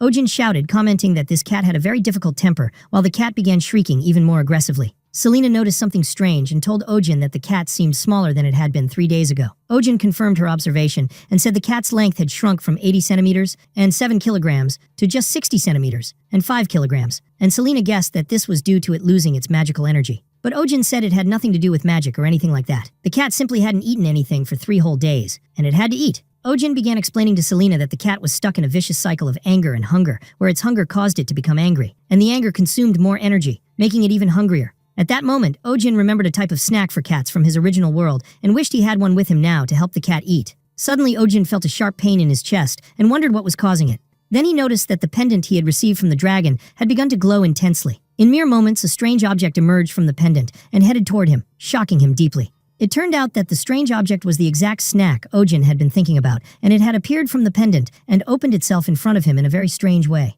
When the cat saw the snack, it let out a powerful cry and leapt toward it with great excitement. managing to grab it exactly in the middle of its body, which left Ojin stunned as he commented on the precision of the strike. The small cat began eating with clear appetite, making gentle sounds that indicated its great enjoyment of the food. Ojin felt immense joy as he fed the cat from the snack he had just received, affirming that he had finally found the right way to get it to eat. Selena looked at Ojin in astonishment as he spoke to the cat in a childish manner while feeding it. Then Ojin sat on the floor, holding the cat in his arms, enjoying the cat's happiness as it ate from his hand. Suddenly, Selena noticed something important on the cat's forehead, as the scar on its head began to glow strangely. Upon seeing the mark clearly, Selena realized the truth, and repeated to herself that she now understood everything. Everything now became completely clear to Selena, as she watched the scene between Ojin and the small cat, saying to herself that it all made perfect sense. Selena came to an important conclusion, that this small creature before her was no ordinary cat at all. She recalled an ancient legend about a beast called Manhwa, or the horned lion. The legend says that in ancient times, when dragons vanished and the world overflowed with mana, these mythical creatures appeared and were considered sacred beings by the people. Wherever their horns touched the earth, blessings poured down, turning dry lands into fertile, water-rich areas. Dark places would become bright and full of life wherever these creatures passed. These miraculous blessings were possible due to the heart of the Manhwa, as their hearts had an extraordinary ability to produce mana. The horns on their foreheads were considered sacred channels through which mana energy flowed, and it was said that anyone who touched these horns would inevitably die. But over time, and with the global mana shortage, the number of Manhwa creatures declined dramatically. To protect themselves, these creatures began mimicking the forms of small animals. But even so, they never lost their pride and dignity as mythical beings.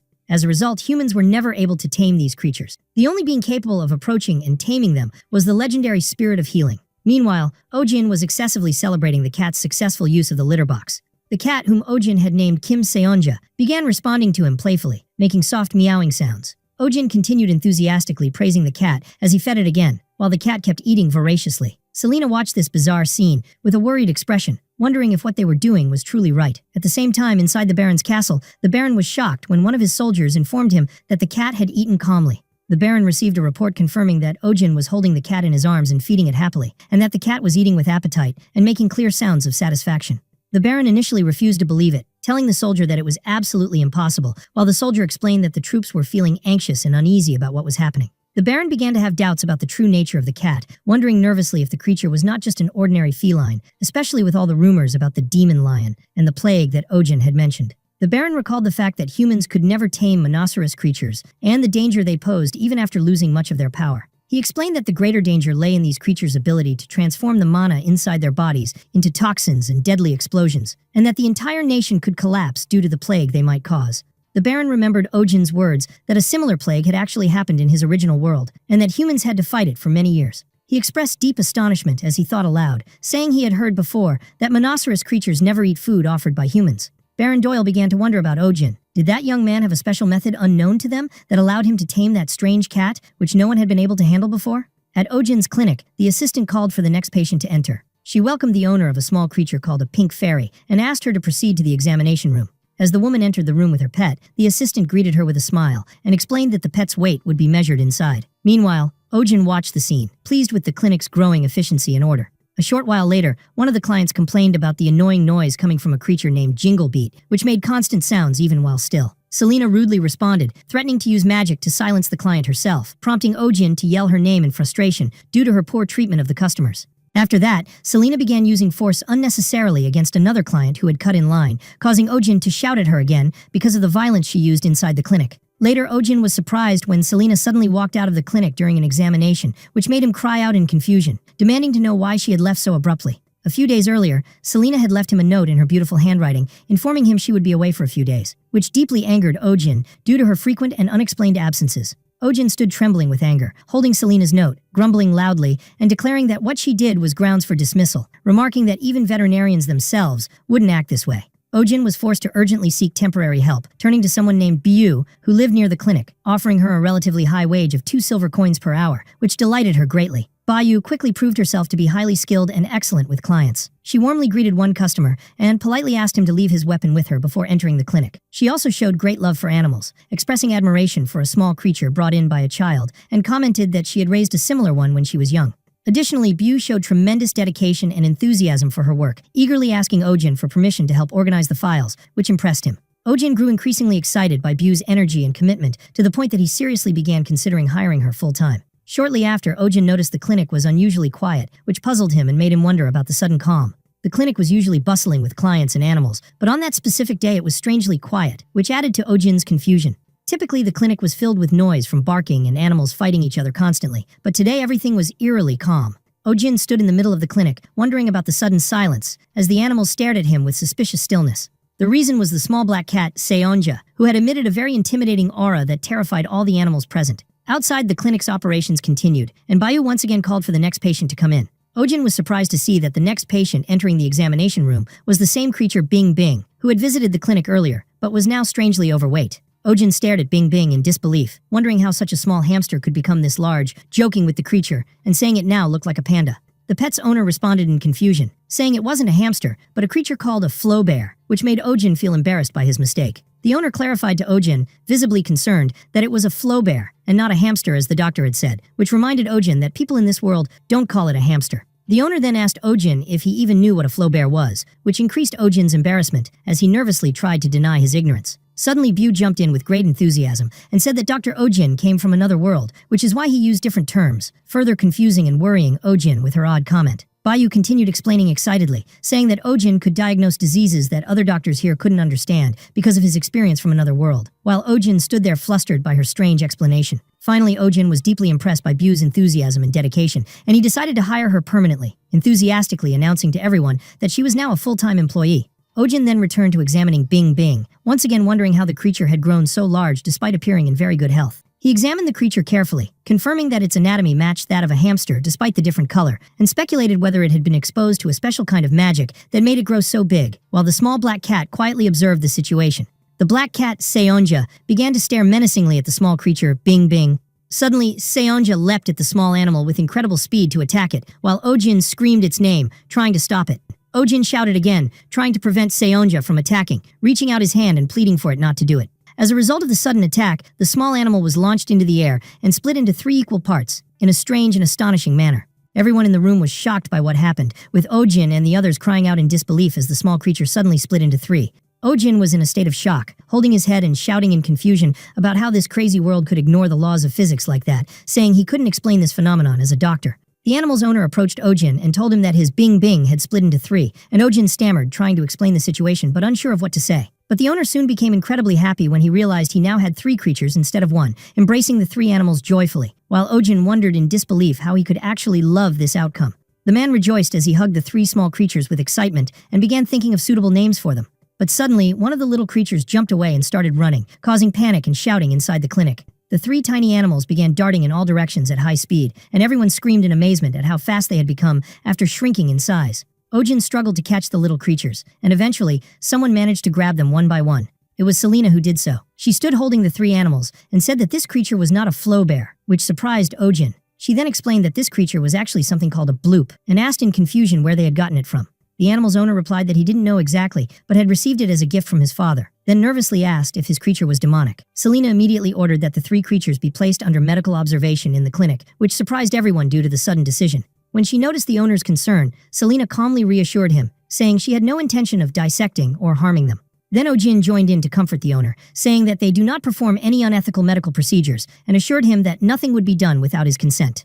Later, Selena began explaining to Oh-jin that bloop creatures are not naturally occurring animals in the world. She added that these creatures were, in fact, the result of experiments conducted by a mad wizard. Oh-jin was greatly shocked by this, and asked in disbelief if there were mad scientists in this world too, like in his previous one. Selena continued, saying that the wizard wasn't actually all that evil, but that didn't excuse the mistakes he had made. She added in a low voice that she had thought the bloop creatures had disappeared completely long ago, and never expected to see them in a place like this. Selena began to wonder aloud whether it had really been 100 years since she last saw such creatures, which prompted Oh-jin to shout in surprise, questioning her real age. Suddenly the cat, Seonja, began growling and snarling angrily, and Oh-jin asked in concern what was wrong, and why it had suddenly become so enraged. At that moment, someone began pounding on the clinic door forcefully, shouting Oh-jin's name, and demanding he open the door immediately. Oh-jin and Selena turned toward the door in shock and anticipation at the sudden banging. When the door opened, it turned out to be Baron Doyle, who appeared furious and grim-faced, accompanied by his personal guards. Baron Doyle shouted loudly and angrily, demanding that the beast be brought to him immediately. Meanwhile, Oh-jin recalled to himself that he had been so preoccupied trying to feed the stubborn cat that he hadn't properly prepared for such a difficult confrontation. Oh-jin tried to appear calm as he welcomed Baron Doyle, while deep inside, he was extremely anxious, wondering where Selena had disappeared to at such a critical moment. Ojin offered the Baron a cup of tea in an attempt to buy some time, but the Baron stubbornly refused and ordered him to bring the beast immediately, which made Ojin panic as the treatment was not yet complete. The soldier standing behind the Baron began shouting angrily, accusing Ojin of lying and stalling, insisting that the 1-week deadline they had given him had already passed. Ojin tried to escape the awkward situation and nervously told the Baron that a small issue had occurred during the treatment, which piqued the Baron's curiosity. Ojin explained with exaggerated dramatics that while he was exorcising the evil spirit from the cat, a mysterious bond had formed between him and the cat, which surprised the Baron and made him question further. Ojin continued his explanation, saying they were now linked to each other and could never be separated, while trying to maintain a calm smile despite his tension. But the soldiers quickly grew furious with this strange story, shouting at Ojin and calling him insane, making him realize his plan had not worked as he hoped. Ojin decided to confront the issue directly and asked the Baron with grave seriousness why he was keeping another black cat, identical to the one with him, locked up in a cell in his castle. The Baron was stunned by this question and became nervous and confused, wondering how Ojin had learned about such a secret. Ojin openly accused the Baron of planning to switch the two cats and execute the innocent one instead of the real culprit, which triggered a wave of anger and confusion in the Baron. Ojin revealed the full truth to the Baron, firmly stating that the creature attacking the animals in the village wasn't the small black cat, Seonja, but the Baron's wolf, Magma. The Baron shouted furiously, accusing Ojin of lying and demanded proof, asking if he had any evidence for his claims. At that moment, Ojin raised a medical file he had prepared in advance, proving that the wounds on the village animals matched the claws of the wolf Magma, and told the Baron this was his proof. But shockingly, one of the soldiers suddenly snatched the file from Ojin's hands and tore it apart in front of everyone. The soldier stood mockingly, ridiculing how the evidence had disappeared so easily, while Ojin felt deeply frustrated and angry over the loss of his proof. Then the furious soldier shoved Ojin aside and tried to grab the cage containing the small black cat, Seonja. But the cat viciously scratched the soldier's hand, making him scream in pain and curse the cat angrily. Ojin began thinking quickly about how to save the cat and considered summoning a steel cage for protection, but realized doing so would confirm their accusation that he was indeed a sorcerer. He then thought about summoning a firearm to resolve the situation by force, but quickly dismissed the idea for fear that it would cause a massacre inside the clinic. In a moment of intense stress, Ojin grabbed the magical pendant he had received from the dragon and decided he would use it if necessary. Suddenly, everyone heard a calm voice telling them to wait a moment. Everyone turned toward the source of the voice and saw a group of people in distinctive attire standing at the door, with their leader commanding everyone to step back immediately. The Baron looked extremely surprised as he stared at the group's leader, as if he knew him well or had just recognized him. The Baron's gaze focused on the staff the leader was holding, instantly recognizing the world tree insignia carved into it. Then he noticed the magical ring clearly glowing on the leader's forehead, which deeply astonished him. One of the soldiers standing next to the Baron shouted in shock that this man was the head of the High Inspection Agency of the Western Continent, known as Kalyan, of the Etherian Order. The Baron became flustered and attempted to greet the newcomers awkwardly, but ended up insulting them by describing the place as shabby and unfit for someone of their status. Kalyan ignored the insult and calmly explained that they had come because they received a report about a rare and endangered divine beast being discovered in this area. Ojin watched Kalyan with great awe and amazement, mentally comparing him to famous elf characters from movies he used to watch, thinking he looked just like Legolas from a certain film. At that moment, Ojin finally understood the real reason for Selena's sudden disappearance and realized she had been absent over the past few days to bring these important people to the clinic. Ojin suddenly paused, deep in thought, as his expression shifted to reveal that he had noticed something important for the first time. He suddenly recalled that Selena's ears were noticeably long, something he hadn't paid attention to before, and was shocked to realize that she might be of elven descent. Meanwhile, Kalyan quietly cast a special spell, murmuring an arcane incantation, while the small cat, Seonja, let out a low, uncomfortable sound. Seonja began to grow sleepy, slowly showing signs of surrender under the effect of Kalyan's enchantment surrounding him. Then the cat's body began to float gently from within the cage it had been held in, levitating in the air, surrounded by a magical aura. Kalyan spoke calmly, telling those around him that this creature was definitely a Monoceros, just as Selena had told them earlier. He pointed to the wound on Seonja's forehead, explaining that its shape closely resembled a cross-section of a world tree branch. He then explained seriously that this mark was definitely caused by a mana extraction device. Kalyan's expression shifted into something frightening as he stated that someone had forcibly extracted mana from this sacred creature, one of the last remaining of its kind in the world. Suddenly, Kalyan called out sharply and angrily to Baron Doyle, causing the Baron to visibly tremble and respond in panic. Kalyan then strode toward the Baron with intense fury, demanding to know if he was the one who had cut off the horn of this small creature. The Baron cried out in tears, vehemently denying that he had done such a thing, insisting he would never do anything like that. Kalyan shouted again in a rage, demanding to know who the real culprit was if not the Baron, which caused the Baron to scream in even greater fear. Terrified, the Baron began running away, shouting for help from anyone, swearing that he truly didn't know who the culprit was. At that moment, Ojin felt a rush of joy and commented to himself in astonishment that animal protection organizations in this world seemed to wield more power than nobles themselves. Kalyan then spoke calmly, explaining that there weren't many weapons in this world capable of cutting a divine beast's horn, and that a simple investigation would be enough to uncover the truth. He then thanked Ojin, telling him that it was thanks to his help that they were able to protect this precious divine creature. Ojin tried to respond humbly, saying that what he had done wasn't anything significant. After that, Kalyan told Ojin that they would be taking the small creature and caring for it, which left Ojin a bit surprised. Ojin looked at the small cat, Seonja, floating gently in the air, with sadness and reflection, realizing that it was being taken from them permanently. Suddenly, tension appeared on the faces of Kalyan's assistants, as they noticed the cat was breaking free from the spell and trying to shatter the barrier with its own power. Seonja suddenly leapt out of the enchantment with a loud cry, startling everyone in the room. The cat quickly dashed toward Ojin, who received it with great joy and excitement, calling its name with enthusiasm. Ojin embraced Seonja warmly, laughing with overwhelming happiness, while the cat purred in satisfaction and joy at returning to him. Kalyan and his assistants were stunned, in total disbelief at what they had just witnessed, and Kalyan asked aloud how something like this could happen with a monoceros. At that moment, the magical pendant around Ojin's neck suddenly began to glow with a powerful light, catching everyone's attention in the room. Kalyan stared intently at the pendant, then began to speak quietly, saying that this pendant might be the reason behind what just happened. Ojin looked slightly confused as he held the cat in his arms, while Kalyan and his assistants spoke quietly among themselves, exchanging glances. Suddenly, Ojin noticed the strange looks appearing in the eyes of Kalyan and his aides, which made him feel tense and uneasy. It reminded him of the exact same look one of his university professors used to give him when trying to persuade him to pursue graduate studies, and he felt a deep fear that they might be thinking of something similar now. At that moment, Selena joined the group and began whispering with Kalyan and his assistants, which only deepened Ojin's suspicions and heightened his anxiety. Kalyan began speaking gently to Ojin, telling him that he would entrust the care of the small creature, Seonja, to him. He then continued, saying that it would normally be better to take both of them to the main headquarters for a full investigation. But he added that since Selena was with Ojin, he felt reassured enough to leave Seonja in his care, which greatly surprised Ojin. Selena's reaction appeared completely indifferent, which angered and confused Ojin due to her apparent lack of concern. Kalyan then used a special kind of magic, speaking an arcane incantation that noticeably changed the atmosphere in the room. He summoned a special magical pendant and placed it around Seonja's neck, surprising Ojin. Kalyan explained to Ojin that the pendant was enchanted with powerful protective magic from the Etherian Order. Ojin was overjoyed to hear that the pendant would help Seonja regain strength in place of his lost horn, and he happily showed his delight to the cat. Kalyan added that if the cat were ever in danger, the pendant would immediately send an emergency signal to them, which made Ojin feel like he'd just been handed an advanced auto-rescue system. Kalyan then told Ojin they wanted to give him something else as a token of gratitude for everything he had done, which left Ojin surprised and eagerly wondering what it would be. Kalyan presented Ojin with a valuable ring, telling him it carried the authority of the Celestial House, which left Ojin confused. Ojin felt deeply uneasy as he held the ring, wondering if wearing it would get him entangled in dangerous or undesirable responsibilities.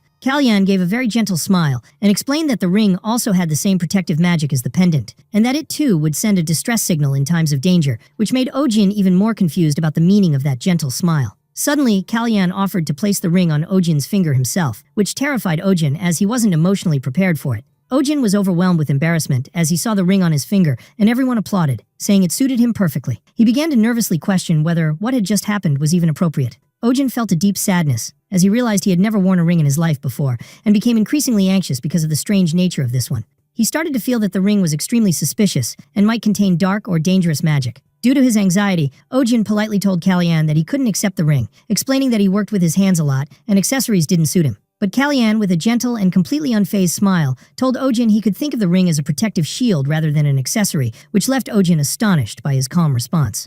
Then Kalyan joked that since Ojin was a doctor, having something on his hand might be inconvenient, and said he would fix that problem for him easily. Kalyan suddenly cast a spell on Ojin's hand, making Ojin scream in fear from the surprise. In a matter of seconds, the ring transformed into a permanent mark on Ojin's finger, terrifying and stunning him with this strange phenomenon.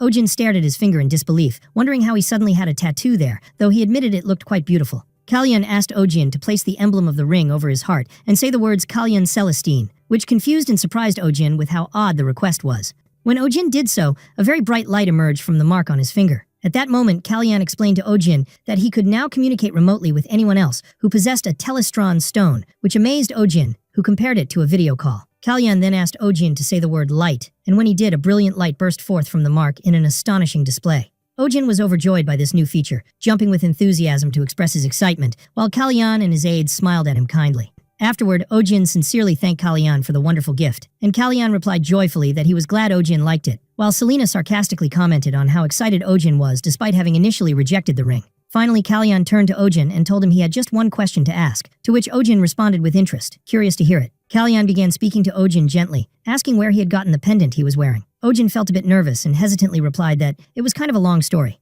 Ojin told Kalyan that he had received the pendant from a dragon, which greatly shocked Kalyan, who repeated the word dragon in utter disbelief. Kalyan asked again, more seriously, if Ojin had really met a dragon. Ojin calmly confirmed it, which only deepened Kalyan's astonishment. At that, Kalyan informed Ojin that dragons had gone extinct nearly 1,000 years ago, which left Ojin stunned and repeating the word extinct in shock. Upon hearing that, one of the people present asked if that meant Ojin had been in this world for 1,000 years, but he quickly denied it with a laugh, commenting on her open-minded thinking.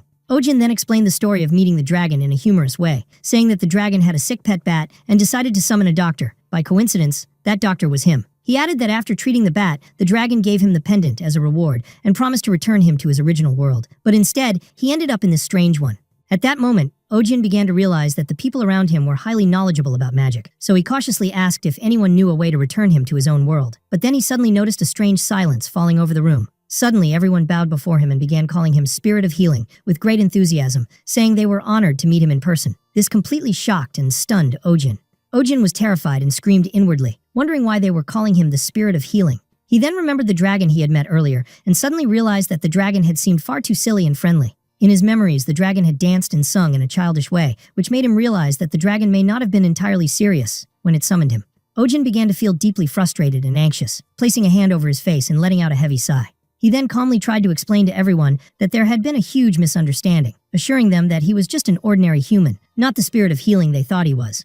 Ojin clarified to them that his summoning had simply been a mistake made by the dragon, and that the bat he was called to treat wasn't really sick, just poorly cared for. But Kalyan gently insisted that, regardless, Ojin now possessed a pendant filled with dragon power, which made Ojin say that he had no choice but to accept it because the dragon had forced him into this world. Then, to Ojin's surprise, Kalyan grabbed his hands excitedly and called his name, which flustered Ojin, who quickly asked what he wanted. Kalyan explained seriously to Ojin that this world was currently going through a very grave crisis. He asked Ojin if he had ever heard of mana before. Ojin replied in confusion that he hadn't heard that term before. Kalyan began explaining that mana is the sacred life energy that forms the foundation of everything in this world. He stated that the amount of mana a living being possesses determines its strength and status, and that creatures like dragons once had immense stores of mana. Kalyan then added sadly that with the extinction of dragons, the other divine creatures also began disappearing one after another. He pointed out that many mythical creatures like dragons and leviathans had completely vanished. Even the world tree itself had begun to wither due to the ongoing mana shortage. Kalyan warned that if things continued like this, mana would soon run out entirely, putting future generations in serious danger. That's why the world's leaders had established a special organization to create emergency plans for this dire crisis. And thus, the Etherean Order was born, an organization whose mission is to monitor the environment and preserve natural balance. Then Kalyan told Ojin that there is an ancient legend in this world which says the Spirit of Healing would one day appear, wearing a pendant bearing the authority of dragons. Kalyan added excitedly that this Spirit of Healing would be the one to save this world, leaving Ojin confused and wondering to himself if they really meant him. Kalyan confidently confirmed that they had been waiting for his arrival all this time, but Ojin panicked and quickly told him there must be a huge misunderstanding. Kalyan began speaking formally and told Ojin that from this day forward, they would dedicate their lives entirely to protecting Kim Ojin as the Spirit of Healing. This left Ojin horrified and terrified, and he shouted loudly that this was absolutely unnecessary. Ojin felt extremely confused and overwhelmed by a deep sense of frustration, to the point that he was on the verge of losing his temper over the bizarre situation he found himself in. In the meantime, Ojin remembered the dragon who caused all this, and felt angry at him, cursing him internally, and blaming him for all the suffering he was going through. After some time, life returned to normal at Ojin's clinic, as work resumed routinely, and the next patients were admitted. The next patient was a flying fish named Lumi, 42 years old, and quite popular as a pet. After examining her, Ojin confirmed that she was in very good health with no signs of illness. However, the fish's owner asked in confusion why the fish couldn't fly despite being healthy. Ojin suggested that it might be due to aging, especially since 50 was the average lifespan for that type of fish. The owner sadly and understandingly accepted that explanation, agreeing that what Ojin said made sense. The woman then hesitantly asked if there was any way to slow the aging process or help the fish fly again, even if temporarily. Ojin gently explained that it would be very difficult. Ojin calmly explained that aging is a natural part of life, and she would need to come to terms with and accept that reality. Upon hearing this, the woman told Ojin sadly that her father had been bedridden since falling ill last year. She added that her father had loved flying fish deeply and used to raise many of them, but after he became bedridden, his fish began weakening one by one and gradually lost their ability to fly. Now only the fish Lumi remained with any flight ability. She added that Lumi was very dear to her father's heart, and he used to take her with him wherever he went. Then the woman told Ojin amusingly that when her father proposed to her mother, he gave her Lumi as a gift instead of a wedding ring. One of the other women present chimed in support, saying that using a flying fish for marriage proposals had actually been a global trend in the past, which greatly surprised Ojin. The owner explained that flying fish used to emit a faint glow from their bodies, which made Ojin wonder whether they really glowed in the dark. She further explained that, a few decades ago, flying fish were stunning when flying in flocks at night, glowing like stars, making them a common feature at major events and celebrations. Because of that, her father worked hard to obtain Lumi and released her into the night sky when proposing to her mother, which Ojin found to be a very strange idea. Afterward, her parents lived a happy married life for a long time. But a few years ago, her mother passed away from illness, and since then, her father's health had significantly declined. Now he remained isolated in his room all the time, spending his days caring only for his flying fish. She then added with deep concern that her father recently told her that if his flying fish lost their ability to fly, then his own life would come to an end as well. Ojin was deeply shocked by this, and began wondering to himself whether the woman's father was someone who was easily influenced by thoughts and emotions. One of the women commented sarcastically that they could simply buy a new set of healthy flying fish, but Ojin was taken aback by that idea, and wondered if the woman was thinking in a shallow and extreme way. The owner began pleading with Ojin, desperately asking him to help Lumi regain her health and ability to fly, which visibly flustered Ojin. She then made a heartfelt request that he also help her father and save him from the despair he was currently living in. As Ojin watched the fish resting calmly on the pillow, he began screaming internally, pointing out to himself that he had already told her the fish was in very good health, and that the only issue was her natural aging. The woman continued her pleas, explaining that if Lumi didn't fly again, her father would lose all hope in life. She kept asking Ojin to help the fish fly to save her father. Ojin knew that emotional bonds with pets could affect their owner's health, but he often saw this effect as negative. He remembered how he had to confront owners who refused to eat because their animals were sick, or expressed a desire to die if their pet died, forcing him to be firm and remind them of their responsibility. That night, Ojin had a disturbing nightmare in which he saw elves holding him captive and calling him the spirit of healing. He woke up startled and panting, wondering about the meaning of this strange dream. The next morning, Ojin was greeted by his assistant, Pio. Pio noticed the exhaustion on his face, and Ojin admitted he hadn't slept well. Pio assumed he was worried about the flying fish, but she offered a different theory. She said it was sad, and that the real reason for the fish's problem might not be old age, but a lack of mana.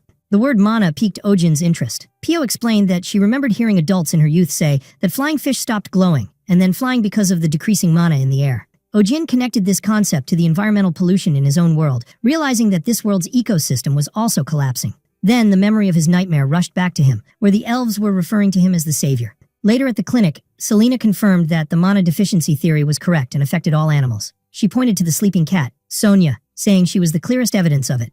Ojin looked at Sonia, remembering she was originally a lion. He thought about how wonderful she was as a cat and wondered what her true form as a lion would have looked like. Then he wondered if she would groom herself the same way even if she were a lion. The word grooming sparked a sudden idea in his mind. He suddenly turned to Pio and asked her about the nature of the flying fish owner's father's illness. Pio replied that she had mentioned it was a disease that caused weak and easily broken bones. Ojin then asked Selena about the usual medicine for such a condition. Selena listed several herbs, including bloodroot for pain relief. Ojin asked her if any of these medicines had long-term side effects, and Selena confirmed that bloodroot caused fatigue and numbness of the nerves over time. Ojin's eyes lit up. He had found the solution. He eagerly asked her if there was a medicine to counteract these side effects. Selena said yes, but it would also cancel out the pain-relieving effect of the original medicine.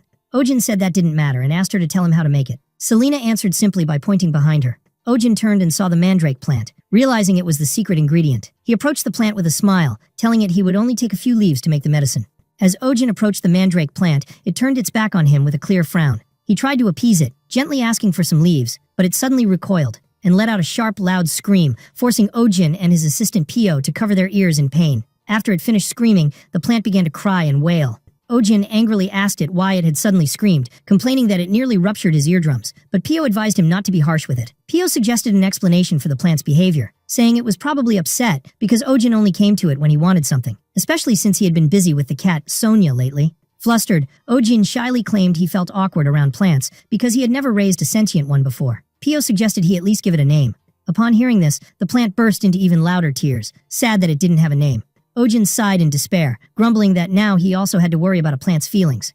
Ojin gave in, pointed to the plant, and named it Kim Mandal. Immediately, the plant stopped crying and looked at him with loving eyes, and an identification tag appeared, revealing a new trait, extremely jealous. Pio congratulated Mandal on its new name, and the plant shook itself happily. Ojin took advantage of its good mood and asked for just 2 leaves. Overjoyed, Mandal offered him its leaves, while Selena commented that plants and animals truly loved Ojin and that she was jealous. Selena asked Ojin to lend her his necklace for a moment. She took it, and it seemed normal to her, but when she brought it near the cat and the mandrake, they reacted with extreme aggression. The cat bared its fangs and the mandrake screamed.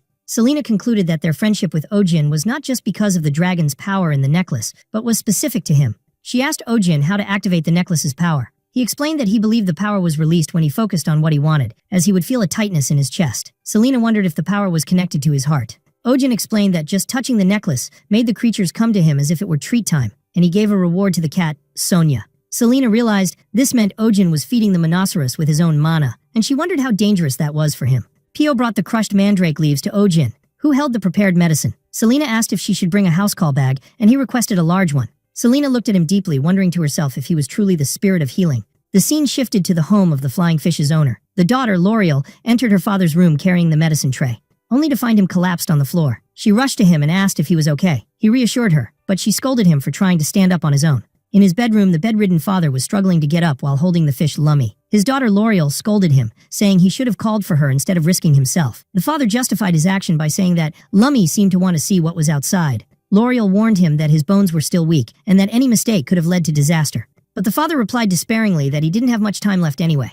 L'Oreal tried to encourage him, saying his illness could get better, but he told her with sad wisdom that people don't just die from diseases. He explained that a person truly dies the moment all hope disappears. L'Oreal tearfully begged him to stop saying such things. At that moment, Ojin suddenly burst into the room, loudly declaring that people die from misinformation and incorrect prescriptions, as well as bad life habits and lack of proper care. The father and daughter were surprised by his presence, and the father asked who he was. Ojin introduced himself as a veterinarian and revealed to them that the reason Lummy couldn't fly was not old age. He then pointed to the father, explaining that the real cause was the side effects of the medications he was taking. The father wondered in confusion how Lummy could suffer from side effects when he was the one taking the medicine. Ojin explained that although flying fish now live on land, they still retain some of their aquatic habits. The most prominent of these is grooming the individuals they love. Thus, Ojin deduced that Lummy lost its ability to fly because it had ingested an overdose of the medicinal substances present in her father's hair and beard while grooming him. The father initially denied it, saying the fish doesn't lick his hair, but his daughter L'Oreal corrected him, revealing that whenever he was asleep, the fish would spend the whole night grooming his hair and beard. The father realized the truth, wondering if that was the reason his beard was always so shiny. Ojin announced that he had already made the cure and presented him with a box containing syringes and vials of medicine, assuring him that the fish would regain their energy within a day or two at most. He advised the father to wear a sleeping cap from now on. With Pio's help, Ojin began injecting the fish with the medicine. After finishing injections for all of them, he announced that the treatment was complete and that its effect was fast. Indeed, the fish began to move, then launched into the air one by one, and Lummy flew towards her stunned father. The father hugged his beloved fish with tears in his eyes, happy that what he was seeing was not a dream. Ojin and Pio felt relieved, and Ojin commented that the medicine worked quickly because the fish had been healthy until recently. The family thanked him warmly, and he promised them that the rest of the fish would also improve soon. But suddenly, the newly energized fish began to attack and bite Ojin, making him scream and wonder if they were piranhas. Amid the chaos, the father's eyes gleamed with a sudden realization. The fish began to glow with a bright blue light and fly around the room, to everyone's amazement. The sick father looked up in awe and wonder, while his daughter L'Oreal commented that it was the first time she had ever seen something so beautiful. Her memory flashed back to the night of her engagement, where her fiancé had proposed under a sky adorned with schools of glowing flying fish. In the present, the father knelt, holding one of the luminous fish in his hands, while Ojin watched the scene, remarking on its beauty. Pio told Ojin that she now understood why the father had used flying fish in his marriage proposal. He wanted to shine and soar through the sky just like them. Selena interrupted her, reminding them that animals shouldn't be used for events and that it was considered abuse, which Ojin and Pio agreed with. Meanwhile, Selena was thinking about how the fish had regained their abilities just by tasting Ojin's blood and hair. She concluded to herself that Ojin was no ordinary person, but she still wondered if he was truly the one the world was waiting for. Elsewhere, Selena was talking with Kalian, asking him if he truly believed that Kim Ojin was the spirit of healing. Kalian answered in the affirmative, confirming that everything matched the descriptions in the prophecy. Selena reminded him that he had given Ojin his ring, then corrected herself, saying the ring wasn't his to give in the first place. Kalian dismissed her concern, saying that that woman would have allowed it, and that the ring suited Ojin well. Kalian presented his definitive proof. The Monoceros had chosen Kim Ojin, and he wondered if there could be any clearer evidence. He added that others besides them had noticed, and that the rumor of the spirit of healing's appearance would soon spread throughout the world. Selena asked him worriedly if he was planning to use Kim Ojin as bait. She realized that was the reason he had let Baron Doyle escape. Kalian explained that punishing one or two scoundrels was easy, but what they truly wanted was the hidden truth behind it all, and they were just waiting for it to be revealed. He reassured her that he would not put Ojin in any danger. He then pointed out the strange coincidence, saying he knew she had come to this village for another reason, but of all places the spirit of healing had appeared right in front of her. Selena remembered the first time she saw Ojin subduing the giant rabbit. She admitted that the necklace he wore had piqued her curiosity, so she decided to watch him closely. She said that although he was a special person, she didn't see him as the spirit of healing. Kalian told her she would discover the truth if she kept watching him, and reminded her that the prophecy about the spirit of healing wasn't just about saving the world, hinting at another purpose. The scene shifted to another quiet day at Kim Oh-jin's clinic, where a scream erupted from inside. Oh-jin was screaming, surprised by the presence of one of the blob creatures in the clinic, wondering how it came back when it had been discharged last week. Selena held the creature in a strange way and calmly explained that she was taking care of one of the three. Oh-jin yelled at her not to hold it like that. Selena began to explain the nature of blobs, saying there were two types, a primary type with a core in its head and a non-primary type. She added that as long as the primary type was contained, the other types would not multiply. Oh-jin looked at the blob Selena was holding and realized with fear that this was the type capable of reproducing. Selena explained that the blob creature she was holding was the sensitive primary type, and that it multiplies when it feels stressed, warning Oh-jin to be careful. Oh-jin was shocked by the word careful, and asked if she intended to keep it in the clinic, to which she calmly replied, yes. Oh-jin demanded she return it immediately, but she flatly refused. Selena justified her decision by saying that blobs need special care and that uninformed owners cause them to multiply catastrophically, to the point that they had destroyed entire villages in the past. Oh-jin asked again in disbelief if she was serious about keeping this dangerous thing here, and her answer was affirmative. Oh-jin compared the situation to raising a time bomb in a gunpowder warehouse, pointing to the creature's violent record and bad temper. Pio, who was watching the situation worriedly, asked if the owner had given their consent. Selena scoffed at the idea that she needed permission. She explained that she hadn't gotten permission, but had requested cooperation. Oh-jin realized this meant she had taken it from them by force, which Selena confirmed, while Pio cried in the background for the owner. Oh-jin tried to intervene, but Pio stopped him and whispered for him to let it go. She shared a piece of wisdom she had heard from the elders. Don't mess with elves who cover their ears. When Oh-jin asked her why, she explained that elves tattoo the ears of dangerous criminals. So many of them hide them. Oh-jin compared it to the electronic monitoring ankle bracelet in his world. Ideas started swirling in Oh-jin's head. This explanation seemed logical to him, given Selena's tendency for violence and her constant silence about her past. He began to wonder if she was a former criminal and what crime she might have committed, even considering murder before dismissing the idea and worriedly wondering if he should fire her. His thoughts were interrupted by Selena's voice announcing that it was time to open the clinic. Oh-jin returned to reality, and at that moment, the clinic doors opened to a huge crowd of customers with their strange pets, all of them shouting for Dr. Kim Oh-jin's help. Pio had to organize the line and distribute waiting numbers. Oh-jin looked at this scene, and with a satisfied smile, decided that for now, he wouldn't fire anyone. Elsewhere at Baron Doyle's castle, his mysterious master was angrily interrogating him about why the Etherian Order had come to the clinic. The Baron replied that he didn't know, and that they had stormed the place, talked about a divine beast, then interrogated them and fled. The master was angry that his men had allowed the elves to take the Monoceros and escape. The Baron apologized and promised to retrieve it, but his master mocked him, asking how he planned to steal from the Etherian Order. The Baron revealed an important piece of information, that they didn't need to, because Kim Oh-jin was the one keeping the creature. The master denounced this, saying a Monoceros could not coexist with humans. And the Baron admitted he thought so too, but the creature strangely followed Kim Oh-jin. The master asked him who knew about this, and the Baron replied that it was him, his men, and the head butler. Then the master asked in an icy tone, "Have you silenced them?" And confusion appeared on the Baron's face. In his castle, Baron Doyle's master was berating him furiously, calling him a fool and asking if his head was just for decoration.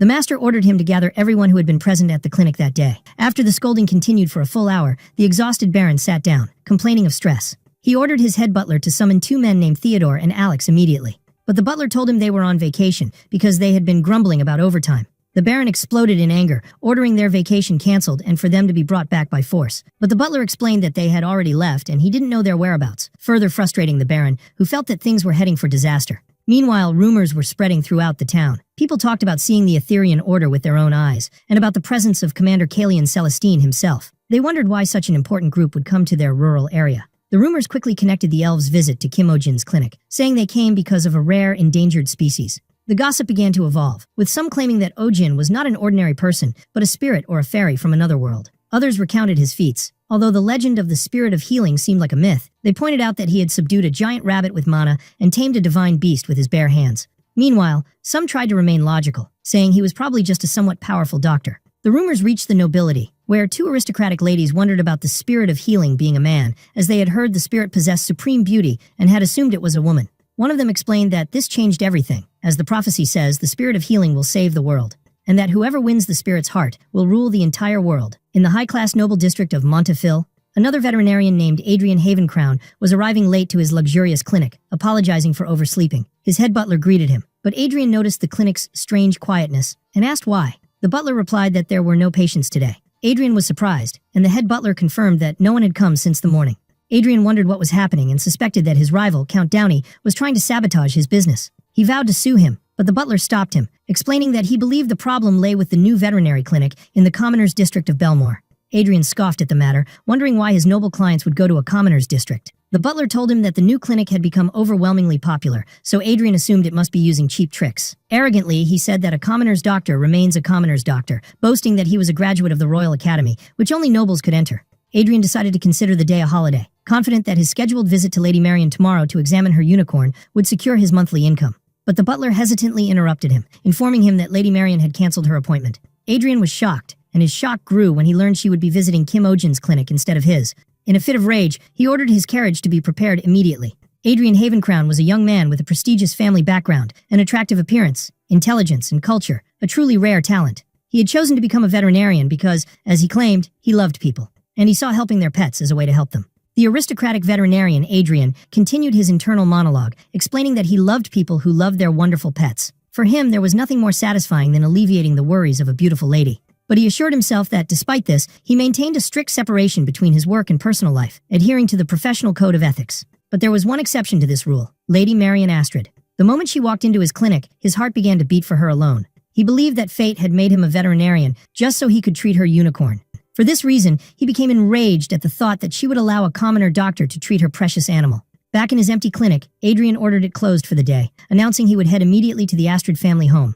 There, a dignified lady greeted him coldly, surprised by his visit without an appointment. Adrian justified his visit by saying he was worried about the unicorn Lulu, as it was a very sensitive animal. And he began to express his displeasure at the idea of a man of the common people treating it, but the lady interrupted him, explaining that the doctor was not a man. She revealed to him that Kim Ojin was, in fact, a woman. Adrian was shocked by this information. The lady added that although she was a commoner, she was apparently very skilled, and was rumored to be so beautiful that people described her as a fairy or a spirit. Upon hearing this, Adrian's heart began to race. He wondered how beautiful a woman who deserved such a title could be, and began to imagine her as a golden-haired angel or a cold, black-haired beauty. The lady smiled sarcastically, admitted she had fabricated the story of her beauty to see his reaction, and then ordered the guards to remove him.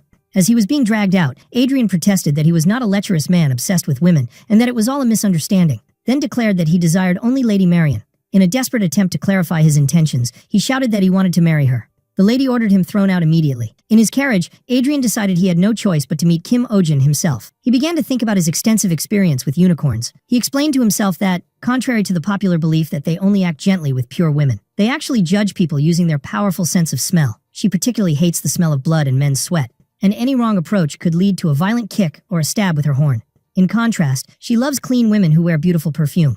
Adrian proudly concluded that, just like him, she hated men. He admitted that it took him some trial and error to understand this, but he eventually discovered the secret, bathing twice a day before an appointment and wearing the same perfume as the animal's owner. Confidently, he imagined that stinking commoner doctor, who knew nothing about perfumes, approaching the unicorn, expecting an imminent disaster.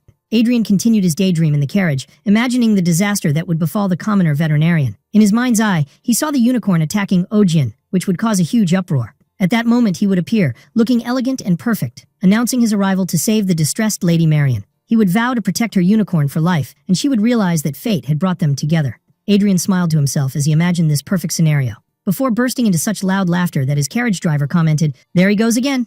The carriage arrived in Belmore, and Adrian stepped out to find a large crowd of people. He wondered in confusion what was happening. He heard people in the crowd expressing their amazement, saying they had never seen a unicorn before. Adrian thought the show had already begun and felt excited to see Ojin being humiliated in front of everyone. He looked towards the crowd and saw the unicorn standing on its hind legs, and he secretly encouraged it to continue its rampage. But what he saw next was a terrible shock. The scene was the complete opposite of what he had imagined. Ojin was victoriously riding the unicorn, shouting with joy. Ojin happily commented on the unicorn's calmness, while Adrian stared in astonishment and disbelief, unable to comprehend what he was seeing, especially since he remembered how aggressive the creature was even under sedation. Lady Marian approached Ojin and told him with admiration that she had never seen Lulu allow anyone else to ride her before. Adrian was convinced that what was happening must be a trick. Ojin asked Selena to try touching Lulu. Adrian thought that since Selena was an elf and could use magic, if she had cast some spell, the unicorn would be gentle with others too. Selena approached and touched the creature, and it suddenly turned and bit her arm hard. Ojin rushed to her and asked if she was okay. While the crowd and Adrian watched in shock, Adrian realized that the unicorn's calmness was not a trick, but was directed only at Ojin. Ojin grabbed Selena's injured arm, saying that a horse's bite needed immediate treatment. Pio dispersed the crowd, asking them to return to their homes, and a temporarily closed sign was hung on the clinic door. Adrian refused to give up and go back. Instead, he decided to spy on them. boasting to himself that he had been the Royal Academy's tree-climbing champion for 2 consecutive years. He began to climb the tree until he reached the window. He took out a pair of binoculars and began to watch what was happening inside. He saw Ojin giving first aid to Selena and was impressed by his skill, wondering about the type of herbs he used and his strange bandaging method. As he focused his binoculars, he noticed the strange symbol tattooed on Ojin's hand. He looked closely and realized with a shock what that symbol was. As Adrian watched from the clinic window, he recognized the symbol tattooed on Ojin's hand. It was the crest of the House of Celestine. He was stunned, as the House of Celestine was the noblest and most ancient of the elven houses. He wondered in confusion how a commoner could bear the symbol of this noble family. Inside, Ojin was treating Selena's arm, which the unicorn had bitten. As he bandaged the wound, Selena was surprised by the extreme hostility the unicorn had shown, as they are not usually that fierce. Ojin informed Marion that the unicorn did not take a liking to Selena. Marion sincerely apologized for the incident and promised to fully compensate them for the medical expenses. But Ojin politely refused, saying it was their own fault for not being careful. Marion looked at Ojin and asked if he also worked here, implying he was an assistant. Selena, flexing her bandaged arm, intervened, explaining that Ojin was an assistant doctor who primarily handled prescriptions and tasks requiring physical strength, which embarrassed Ojin. Marion accepted the explanation and commented that it was logical for a famous person like Ojin to have more staff. She then looked around and said that, although the clinic was new, it seemed a bit small for someone of his stature to fully display his skills, and suggested that a larger clinic would be better. Ojin laughed to himself, thinking that if she had seen his old clinic, she wouldn't have said that. His mind drifted back to that miserable clinic, with its bad location and endless problems of clogged toilets, broken heating, and constant noise complaints. He remembered how he had emptied his account and taken out loans just to open that place, only to then suffer from the interest and exorbitant maintenance fees. Marion noticed him spacing out and asked if he was okay. She answered politely that she didn't know the details, but it seemed he had been through a lot. She looked at him with admiration, admitting how foolish she had been not to recognize the greatness of someone like him sooner. She told him not to worry because her eyes were sharp, and that only the best was suitable for someone like him, suggesting as an example, a clinic under her family's patronage. Ojin was shocked by this generous offer, and wondered if she was trying to flirt with him. She moved closer to him, whispering, "If that's what you want," Zrenia, which made him blush. This moment was interrupted by an angry neigh from the unicorn Lulu, and a sharp meow from the cat, Sonia, who suddenly clashed. Chaos filled the place as Ojin and Pio tried to calm the two animals, while Marion asked her unicorn why it was acting so strangely. Selena found the situation strange. She explained that unicorns are known for their dislike of humans, but they usually get along well with smaller animals, especially the rhinoceros, due to their shared traits. Marion felt insulted and asked Selena if she was implying that Lulu had a bad personality. Selena answered coldly and bluntly, "That's right." Marion became furious, accusing Selena of speaking to her rudely and informally the whole time. Selena retorted sarcastically, saying that was strange coming from someone who had jumped the queue without a reservation. Marion protested and showed a number card. So Selena pointed out that she had bought it with money, which Marion admitted, saying she had offered a small token of gratitude. Ojin's assistant, Pio, sarcastically commented that nobles really think differently, buying their spot in line with money. In the midst of the heated argument, Lady Marion angrily asked if this clinic lacked any staff with decency or education. This tense atmosphere caused the unicorn to go on a rampage. It neighed loudly and struck a nearby bookshelf, causing it to fall. As the bookshelf was about to fall on Marion, the rival veterinarian, Adrian, suddenly jumped through the clinic window. Selena got to the bookshelf first and caught it before it could fall, while Adrian tripped and fell on his face immediately upon entering, unable to do anything. Everyone stood in shock, wondering who this person who had suddenly burst in was, and if he was even alive. Adrian got up, blood streaming from his face, and declared with relief that Lady Marion was safe. Marion asked him in astonishment what he was doing here, and if he was hurt, to which her companion pointed out that it was clearly Adrian who was injured. Pio demanded to know his identity, while Selena coldly ordered him to pay for the damages. Adrian regained his composure and apologized to the ladies for bothering them. He then elegantly introduced himself as veterinarian Adrian Havencrown, stating that his profession was to protect and care for small and beautiful creatures, and kissed Pio's hand. Ojin looked at him with disgust, comparing him to a cheesy social media influencer. When Ojin asked him why he came in through the window, Adrian kissed Selena's hand, and simply replied, "Why not?" Зрение, оставляя Ojin в замешательстве из-за его капризного характера. Adrian stood next to the unicorn Lulu, and introduced himself as her primary veterinarian, sadly commenting on the deterioration of her condition in just a few days. He then leveled a direct accusation at Ojin, saying this decline must be due to her being treated by a rude scoundrel like him. Adrian demanded to know what he did to Lulu, to which Ojin replied that she was perfectly healthy, and the real scoundrel was Adrian, who was stalking a patient and breaking into a clinic illegally. Adrian described Ojin as useless as a doctor, and insulted him with a strange word, Siparark. Ojin, confused, asked Selena what the word meant. She explained that it describes a carnivorous plant that feigns innocence before pouncing on its prey, and that the term is often used to describe a seemingly harmless womanizer. Before Ojin could respond, Lady Marion scolded Adrian for his rudeness and for using a vulgar expression towards Mr. Ojin. She said she hadn't realized he was someone who spoke without any basis. Adrian insisted his accusations were not baseless and asked Ojin if he had a fiancée or a girlfriend. Ojin countered with his own question, asking Adrian if he had ever dated a woman in his life. This response hit Adrian where it hurt. His nose suddenly started bleeding, and he shouted that Ojin was a liar. In a final attempt to prove his point, Adrian pointed to Ojin's hand and asked about the mark tattooed on it. He explained that this symbol was only permitted for members of the House of Celestine, which meant Ojin had either inherited their lineage or was engaged to one of them. Pio gasped, wondering in astonishment if the ring was an engagement ring, and Ojin shouted, denying it completely. Lady Marian looked at Ojin in shock, asking about the truth of the engagement. Ojin vehemently denied it, explaining that the mark was given to him by a man named Kalian. Marian's astonishment grew, and she said, "My goodness, a man gave it to you?" Logically, which made the situation even more awkward. Ojin tried to deny all the fantasies running through their minds and begged Selena to explain, but she coldly refused. Amidst this chaos, Adrian felt frustrated at being ignored by Marian. At that moment, the unicorn Lulu began to whimper and look unwell, and Adrian worriedly asked what was wrong with her. Suddenly, the creature groaned in pain and vomited a brown substance before collapsing to the floor. Both Adrian and Marian rushed towards her in a panic. Ojin immediately took charge, asking Pio to bring a candle and a stethoscope. He began to examine the unicorn, surprised by its sudden deterioration, as it had been perfectly healthy just moments before. He conducted a preliminary examination, noting that its pupil reaction was normal, and its breathing, though heavy, did not indicate acute respiratory distress. Adrian was also examining the creature and realized the situation wasn't an emergency, but something else, just as he had expected. He suddenly stood up and warmly congratulated Lady Marian, announcing that Lulu was pregnant. Both Ojin and Marian were shocked by this news. Marian looked at Adrian, whom she had considered a competent doctor, despite his eccentricities, and began to doubt his sanity. She asked him contemptuously how Lulu could be pregnant and wondered if he had hit his head when he fell. Adrian insisted that there was definitely a new life in Lulu's belly, and that the vomiting was morning sickness. Selena added that the hyper-alertness the unicorn had shown was also common behavior during pregnancy. Marian turned to Ojin, demanding that he say something. Ojin placed the stethoscope on the creature's abdomen, and after a moment of listening, he confirmed that she was indeed pregnant. Marian cried out that this was impossible. She explained that Lulu lived in a fortified glass garden in their castle, a restricted area for anyone without permission, and not even a single rat could get near it, let alone another horse.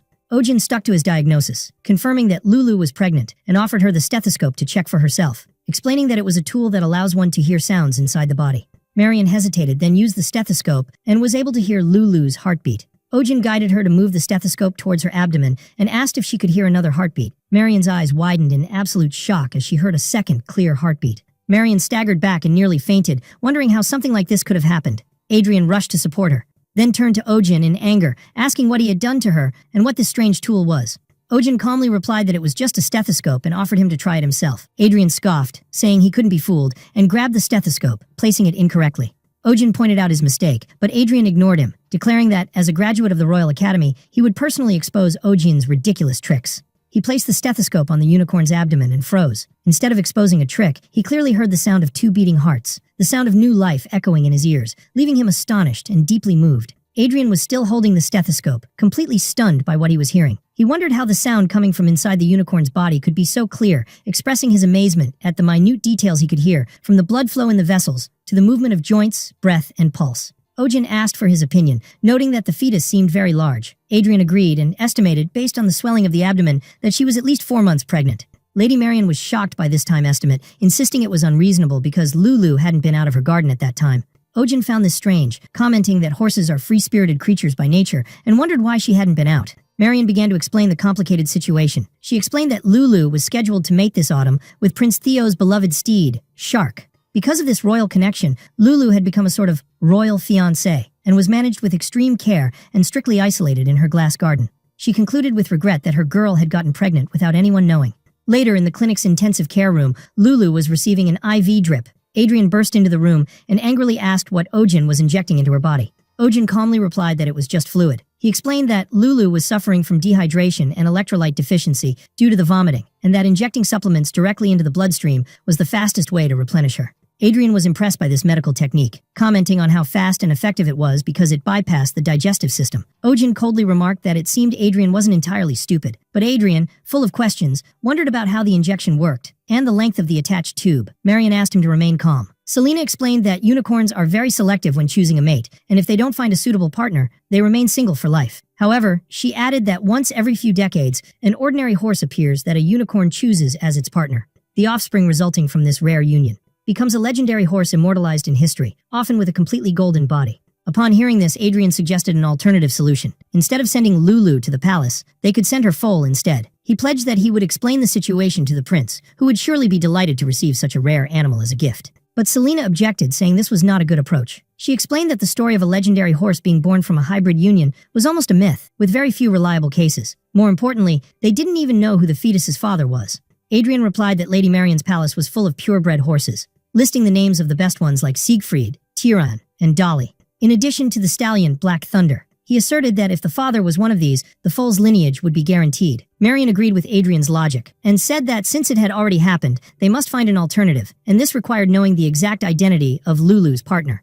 Adrian volunteered for the mission, then turned to Ojin and begged him for help. Marian jokingly suggested he use the stethoscope to conduct a paternity test, which Ojin denied, explaining that stethoscopes don't work that way. Nevertheless, Marian continued to beg for help. Ojin initially refused to help, sarcastically suggesting that the attention-seeking doctor standing there, referring to Adrian, would be more useful than him. But Lady Marian objected, explaining that she had barely discovered Lulu's pregnancy using the stethoscope, whereas Adrian had been able to tell with just his hands and ears. She added that he was the only one who noticed Lulu wasn't well. And most importantly, he came because he was worried about his patient, which was why she considered him the best candidate to help. Ojin admitted she had a point, but Selena intervened, saying there was no need to complicate things. She explained that a pregnant unicorn becomes extremely anxious and violent when separated from its partner. She then asked Marian if Lulu had caused any commotion on her way to the clinic, to which she answered no. From this, Selena deduced that the disturbance only began after she arrived at the clinic. Selena asked Marian how they had arrived, and she replied that she came by carriage, and that Lulu was also in her own carriage. At that moment, Marian realized the horrifying truth. The scene shifted to the stable, where the carriage driver, Joseph, was feeding his horse. Everyone arrived at the stable, and immediately the unicorn Lulu let out a happy neigh and ran towards the carriage horse, beginning to nuzzle it affectionately. He was her partner, and the father of her foal. Marian screamed in despair, and tried to pull her precious unicorn away from the hybrid carriage horse. She explained that she couldn't be with a hybrid carriage horse like him. Ojin watched the scene, thinking it was just like a melodramatic morning soap opera. Adrian intervened, telling Lady Marian he knew it was unexpected, but this horse was the best partner for Lulu. Marian angrily rejected this, questioning what a unicorn that was barely a year old knew about choosing a partner. Ojin sided with Adrian, saying that Lulu chose him herself, and they had a baby together, so they should stay together. Selena backed him up, reminding Marian that a pregnant unicorn becomes violent when separated from its partner, and asked if she had forgotten what happened at the clinic. Marian looked at Lulu, who was gently rubbing her head against her, looking confused and sad. Later, in a lavish mansion, an angry count was scolding the carriage driver, Joseph. He shouted in his face, asking how he had allowed a lowly carriage horse to get near a precious unicorn, accusing him of being insane. The driver apologized repeatedly, swearing he didn't know, and that he never let them roam together. The count accused him of lying, claiming he was planning to use the horse to make a fortune, which the driver vehemently denied. The count declared there was nothing to discuss, and ordered both the driver and the horse to be locked up, vowing severe punishment soon.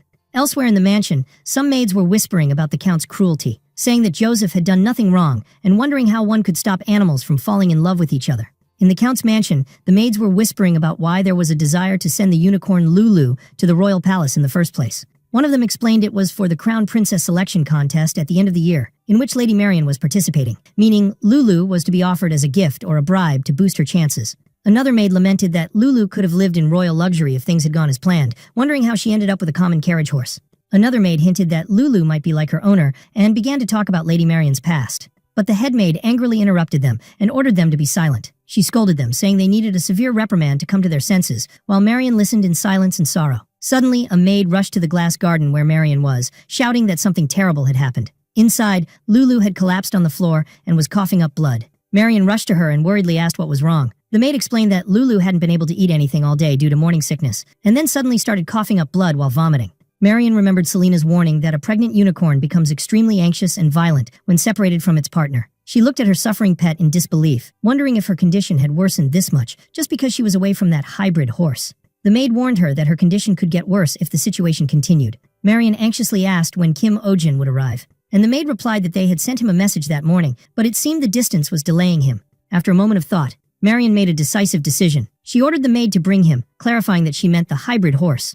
The carriage horse was brought out of the jail, but its foul smell disgusted the head maid, who scolded the servant who brought it, saying he should have at least washed it before bringing it to the young lady. The servant justified his action by saying it was urgent. At that moment, Marian appeared and firmly ordered the horse to be brought in.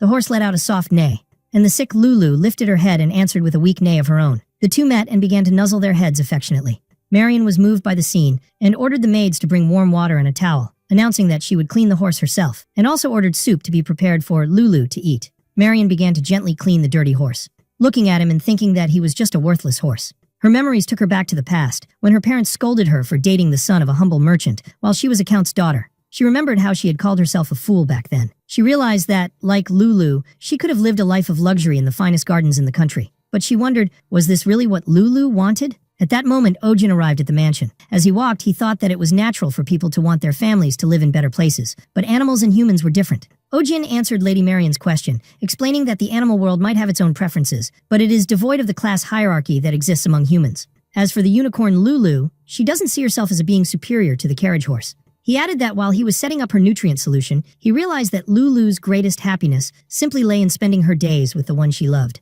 He looked at Marion and said he would give her a plentiful supply of medicine for now, but warned her that this was just a temporary fix and not a fundamental solution to the problem. He assured her that to guarantee Lulu's happiness and health, she must allow her to stay with her partner. Marion reluctantly agreed. Afterward, Ojin prepared to leave. Marion tried to persuade him to stay for at least one day, since he had traveled all this way, and Lulu's condition had just stabilized. Ojin thanked her for the offer but apologized, saying he had many patients waiting for him at the clinic. He added sarcastically that his very trustworthy assistant was still there, as an image of Selena strangling a chicken while assuring him she wouldn't kill it flashed through his mind. Ojin bid Lady Marion farewell, then pointed to Adrian, who was still hiding in the tree, and said he could leave the aftercare to him. Marion was surprised by Adrian's presence. Adrian fell from the tree and came down apologizing for his rudeness, a term Ojin mentally corrected to crime. Adrian tried to justify his presence by saying he was worried about Lulu, and that he was going to leave after checking on her. When Ojin asked why he didn't just tell the clinic staff, Adrian claimed they had blocked his entry and mentioned something about a blacklist. Ojin noticed that Adrian had stolen his stethoscope idea. Ojin grabbed it and commented on its poor quality. Adrian tried to defend himself, saying it was just a prototype. So Ojin took it from him and gave him his own stethoscope, saying that as a doctor, he should have good tools. Ojin announced his departure, saying that unlike some people, he was swamped with work with his patients. As he left, Adrian thought to himself that Kim Ojin was a kinder person than he had thought, while Ojin thought that Adrian was just as eccentric as he had expected. At Lady Marion's mansion, Lulu finally began to eat on her own and seemed to have regained some of her strength. Marion felt a great sense of relief and thanked Adrian, who humbly replied that he had only done his duty. Marion added that love and care were the best medicine in the end, and admitted that her stubbornness was what had caused this pain for Lulu, and that she should have brought them together long ago. Then she confessed her secret, saying that she might have been jealous of Lulu. She too had gone through a period where she was as innocent as the unicorn. But over time, she had grown accustomed to judging people based on their status, background, and wealth. Lady Marion continued her conversation with Adrian, wondering if all nobles were like her, to which he replied that he thought so. But she confessed that she wasn't like that when she was young. She remembered the first time she saw her former lover, the merchant's son. She didn't care about his clothes or social status. All she thought at that moment was how beautiful his eyes were, and that she was willing to give up anything to keep looking into those eyes. But she added sadly that she eventually gave him up for the sake of their happiness together. Then she wondered to herself if she was truly happy now, and admitted she didn't know the answer. Adrian broke her silence, saying that they say, first love always ends in heartbreak. He added that the pain of heartbreak can blind us, to the point that we don't realize the love and happiness that are already close to us. He hinted that her true soulmate might already be nearby. Marion was moved by his words, and her heart began to flutter, wondering why she had only just realized this now. At that moment, she made a decisive decision and announced that she would not participate in the princess selection contest. Upon hearing this, Adrian felt this was his chance. He took something out of his pocket, and just as he was about to confess his feelings to Marion, she interrupted him, enthusiastically announcing that she had decided to make her bold move towards Mr. Ojin. Adrian was horrified and asked her in confusion which Ojin she was talking about. Marion ignored his confusion and said that if she had to attain power, she would rather be the one with power instead of marrying someone who has it. Adrian wondered in confusion what she meant. Marion defiantly announced that she would obtain Kim Ojin, the spirit of healing, and seize power for herself. After this announcement, Marion turned to Adrian and thanked him, saying it would be wonderful if they remained good friends in the future, which dealt him a final blow. In his castle, Adrian felt intense anger towards Ojin, affirming that he could never forgive him. At Ojin's clinic, he suddenly sneezed. His assistant Pio was reading him a letter from Lady Marion, informing him that they would be adopting the carriage horse Q as a companion for Lulu, which pleased Ojin. Pio continued reading, saying they were asking him to be Lulu's personal doctor for a fee 10 times the usual amount. Ojin refused the offer, explaining that he couldn't leave the hospital when it was bustling with patients. Ojin and Selena were treating a massive hydra, and Ojin was complaining that he had been working on cleaning its teeth for an hour, and there was still so much tartar, comparing it to digging in an endless mine. As he worked, he asked Selena to spray water on one of the teeth and prepare the anti-inflammatory medicine, and he found a ring stuck between the hydra's teeth. The hydra's owners rejoiced, calling him a heavenly healer. They explained that Shamir was a precious beast gifted to them by the late king, but it had swallowed their family heirloom. They thanked him profusely for finding it. During his hard work at the clinic, Ojin was still treating the huge hydra named Shamir, explaining that there was more tartar to remove and some teeth that needed to be extracted. He estimated he would need an additional hour or two, but Selena corrected him, saying he would need at least 5 hours, reminding him that the hydra had another head to deal with, which made Ojin despair and cry. To lift Ojin's crushed spirits, the hydra's owners decided to bring him something. They brought their family's official portrait painter to paint a picture depicting his heroic work that day. Ojin was shocked by this gesture and wondered how he could possibly like such a painting. The painter promised to finish the painting and present it to him soon, but Ojin begged him not to, pleading for them to at least paint him wearing some clothes. Suddenly, the hydra woke up from its sedation and let out a deafening roar. Before Selena could cast a sleeping spell, Adrian suddenly jumped in front of the hydra to protect Selena. Then the hydra swallowed him whole, leaving everyone in a state of shock and horror, wondering how Shamir could swallow a man. That morning, customers found a "consultations closed for the day" sign on the clinic door. They lamented their luck, as dozens of them had come since dawn after hearing about the doctor's skills. Hiding behind the door, Adrian watched them angrily, not believing how Ojin dared to close the clinic and sadden these ladies. He asked his head butler about the spirit of healing, who told him that legend says whoever possesses it can rule the world. Adrian scoffed at this idea, considering it ridiculous, and couldn't believe that Lady Marian had fallen for such childish talk. Arrogantly, he looked in the mirror, thinking that he looked more like a spirit than Ojin did. But his head butler disagreed, pointing to the miraculous treatments Ojin had performed, like helping the flying fish fly again, and turning the devil's messenger into a pet cat. He added that Adrian himself cherished the stethoscope Ojin had given him. Adrian pretended he had only forgotten to return it, and decided to go return it as a pretext. His head butler whispered to him, asking if he had made a copy of it, to which Adrian replied, "Of course." Adrian returned once again to a tree outside Ojin's clinic, convincing himself that he was only gathering information about his rival. Through his binoculars, he saw an astonishing sight. Ojin was treating a giant two-headed hydra, a creature he had previously only seen in books. Adrian continued to watch from the tree, observing Ojin skillfully cleaning the hydra's teeth. He was removing tartar and spraying water, then applying an anti-inflammatory medicine to the gums. Despite his frustration, Adrian had to admit to himself Ojin's exceptional medical prowess, which surpassed his own skills despite being a top student at the Royal Academy. Suddenly, Adrian noticed the hydra's tail beginning to move. It was waking up from the sedative's effect. Adrian sensed danger and decided he had to save Selena. He shouted to warn her, and at that moment, the hydra attacked. But it didn't attack Selena. Instead, it leaped directly towards Adrian and swallowed him whole. Everyone stood in shock, not believing that the hydra had swallowed a man. Ojin wondered if he was dreaming, while Selena reassured everyone that Adrian would be fine because he was swallowed whole and that she would cast a sleeping spell again. But Ojin stopped her, noticing that Shamir's condition was not normal. The hydra was coughing violently, and its tongue had turned purple. Ojin realized she was suffering from shortness of breath. She had swallowed something too large for her, causing her airway to be blocked. The hydra's owners worriedly asked if there was any way to save her. Selena offered to use magic, but Ojin refused, explaining that the risk was too great if she lost consciousness while short of breath. Ojin ordered his assistant Pio to remember what he had taught her and announced they would perform the procedure now. Ojin and Pio grabbed the hydra's massive body and told her to hold on tight. Then he turned to Selena and asked if she was ready. After a countdown, Selena delivered a powerful and precise punch to the hydra's abdomen, performing the Heimlich maneuver. The hydra groaned from the force of the blow, then coughed violently, spitting Adrian out of its mouth. Adrian fell to the ground, unconscious. The hydra's owners cheered, expressing their admiration for Ojin's medical expertise and calling him a healer sent from the heavens. Ojin whispered to Selena to make sure Adrian was still alive. Selena slapped Adrian hard to wake him up, then calmly confirmed that he was alive, but wouldn't be waking up for a while, as he had received the sleeping spell she had been preparing for the hydra. Ojin and Pio wondered in terror about the strength of those slaps. After the successful Heimlich maneuver, the hydra Shamir's condition stabilized, but the powerful blow left a noticeable bruise on her abdomen. Selena explained that a simple ointment would treat the bruise immediately, which made the hydra's owners wonder to themselves about the strength of her punch. After the treatment was finished and the wound was bandaged, Ojin advised the owners to be more careful with their household belongings from now on. He stressed to them that any incident where a pet swallows something is the owner's responsibility. He then added with a sarcastic smile that they should be especially careful not to let it swallow a human, and they promised they would keep that in mind. A few days later, Ojin received a gift from the Baron. It was the painting that the hydra's owners had commissioned, titled The Great Rescue Operation. Ojin was shocked by the painting and ordered it to be removed immediately. Selena told him she heard they had also made a statue of the painting and that it was very popular, which only increased Ojin's horror as he grabbed his head, screaming that everyone in this world was insane. Meanwhile, the painting's second hero, Adrian, was still asleep in his bed, oblivious to the chaos the painting had caused. Pio wondered if he was okay, as he had been asleep for several days. She compared him to Sleeping Beauty, but Selena reassured her that this was a common side effect of magic and that he would wake up soon. Adrian finally woke up, wondering where he was and what had happened. He remembered that he was spying on Ojin's clinic, and then he saw the serpent wake up. He concluded that he had died trying to save Selena and considered it a death befitting a veterinarian. He wished he could be reborn as a unicorn, preferably with a beautiful heroine. His dreams were interrupted by a sharp pain. As Selena was slapping him to wake him up, Adrian looked at Selena standing over him, and in a state of confusion, wondered if she was his owner. After he fully regained consciousness, Selena advised him not to get up yet, warning him that the magic's side effects would make him feel dizzy and nauseous, and that he should rest for 2 or 3 days. Adrian shyly agreed. Ojin brought him some medicine to help him recover, telling him it contained leaves from the deer mandal. He added that he had contacted the Astrid mansion, and that he could rest at the clinic for a few more days. Adrian tried to refuse, but Ojin insisted, reminding him that as a doctor, he should know that nothing is more important than health.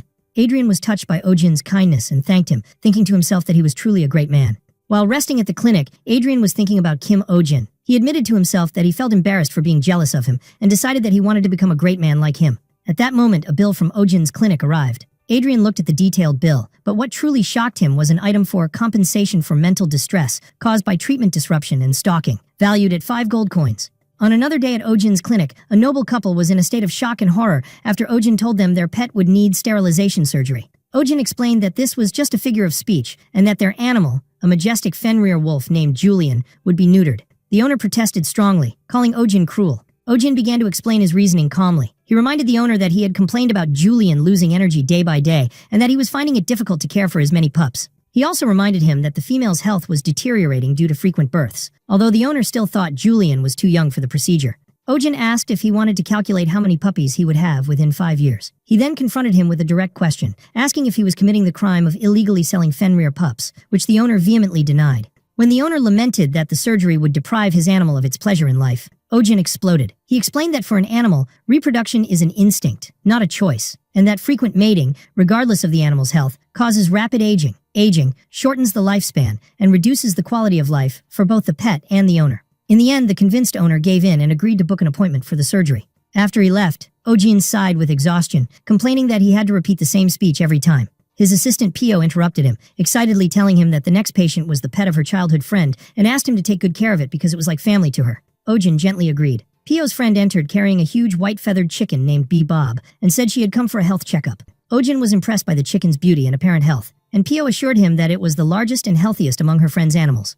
Ojin praised the chicken's owner for her good care, and after the examination he told her it was in such excellent health that it could compete in a fancy chicken contest. But the owner began to list a series of strange symptoms. Weight loss, which Ojin explained as just molting, a seizure during sleep, which Ojin dismissed as just sleep talking, and a sore throat for no reason, which made Ojin suspect an infectious disease. Pio chimed in, reminding her friend that Bob's throat often gets sore. Ojin reassured the worried owner that there was nothing abnormal for now, and she left feeling relieved. But moments later, Pio's friend returned in a panic, shouting that Bob had disappeared. She explained that she had stopped by the bathroom before leaving, and in that short moment, the chicken vanished. Ojin reassured her that it must still be inside the hospital and ordered all exits and windows to be closed, while Selena announced to the waiting customers that there was a missing animal and asked them to remain in the waiting room, as the customers in the waiting room complained that their animals become aggressive when kept in one place for too long. The cat Sonia appeared and let out a powerful roar that projected the aura of a majestic lion.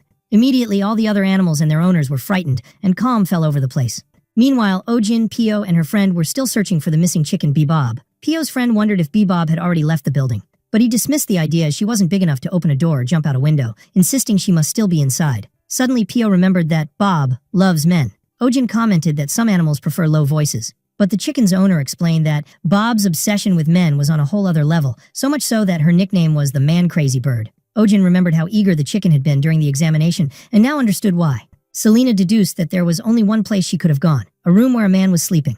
And indeed, they found the chicken Bob sleeping happily on top of the still unconscious Adrian's head. Pio commented that Adrian must be her favorite type of man. After finding the chicken, Ojin confronted its owner and asked her why she did it. He had known something was strange from the beginning. He explained that as a doctor, he had met different types of people, but he had never met a guardian who was disappointed that their pet was healthy. He pointed out that it was impossible for a chicken to avoid people's attention, open a door, and enter a room on its own. Ojin asked Pio's friend, Tyr, to explain the situation. Tyr confessed that she did it because no one would believe someone like her. But if a famous doctor like Ojin said that Bob was sick and had disappeared, Baroness Kleis would believe the story. Tyr broke down in tears and begged Ojin to save Bob, explaining that if she told the Baroness the chicken was healthy, she would be hunted. Tyr revealed the horrifying truth. A hunting competition would be held next week, and Baroness Kleis would be hosting a banquet for a distinguished guest. There was a rumor that Prince Theo would also attend. and the Baroness herself had announced that she would be serving Bob as the main course at that banquet. Everyone was shocked by this news. Pio exploded in anger, wondering how the Baroness could eat a pet, especially since they had plenty of their own Big Fire chickens. Tyr, the chicken's owner, explained that her parents, who owned a Big Fire chicken farm, had died from an infectious disease last year. Ojin wondered why the Baroness insisted on eating Bob specifically when other ingredients were available. Tyr replied that the reason was that Big Fire chickens were known to be good for vitality, which shocked Ojin because he had expected it but didn't want to believe it. Tyr explained that this type of chicken is famous for its exceptional fertility and for laying many eggs, making it a symbol of fertility. For this reason, families with members of marriageable age seek to acquire it. Ojin sarcastically remarked to himself that these people who try to steal others' abilities by eating them were everywhere. Tyr continued her story, saying that Baroness Clys had her eye on Bob for a while, and was now explicitly threatening to evict them from their farmland if they didn't hand over the chicken. Pio became enraged, wondering how the Baroness could use their livelihood as leverage to take a pet that was like a family member, and vowed that she would not forgive her for it. Tyr broke down and begged Ojin to say that Bob had an infectious disease. She explained that with a diagnostic report from him, people would be forced to believe it, and thus he could save Bob from them. But Ojin coldly refused her request. He explained to her, to the shock of Pio and Selena,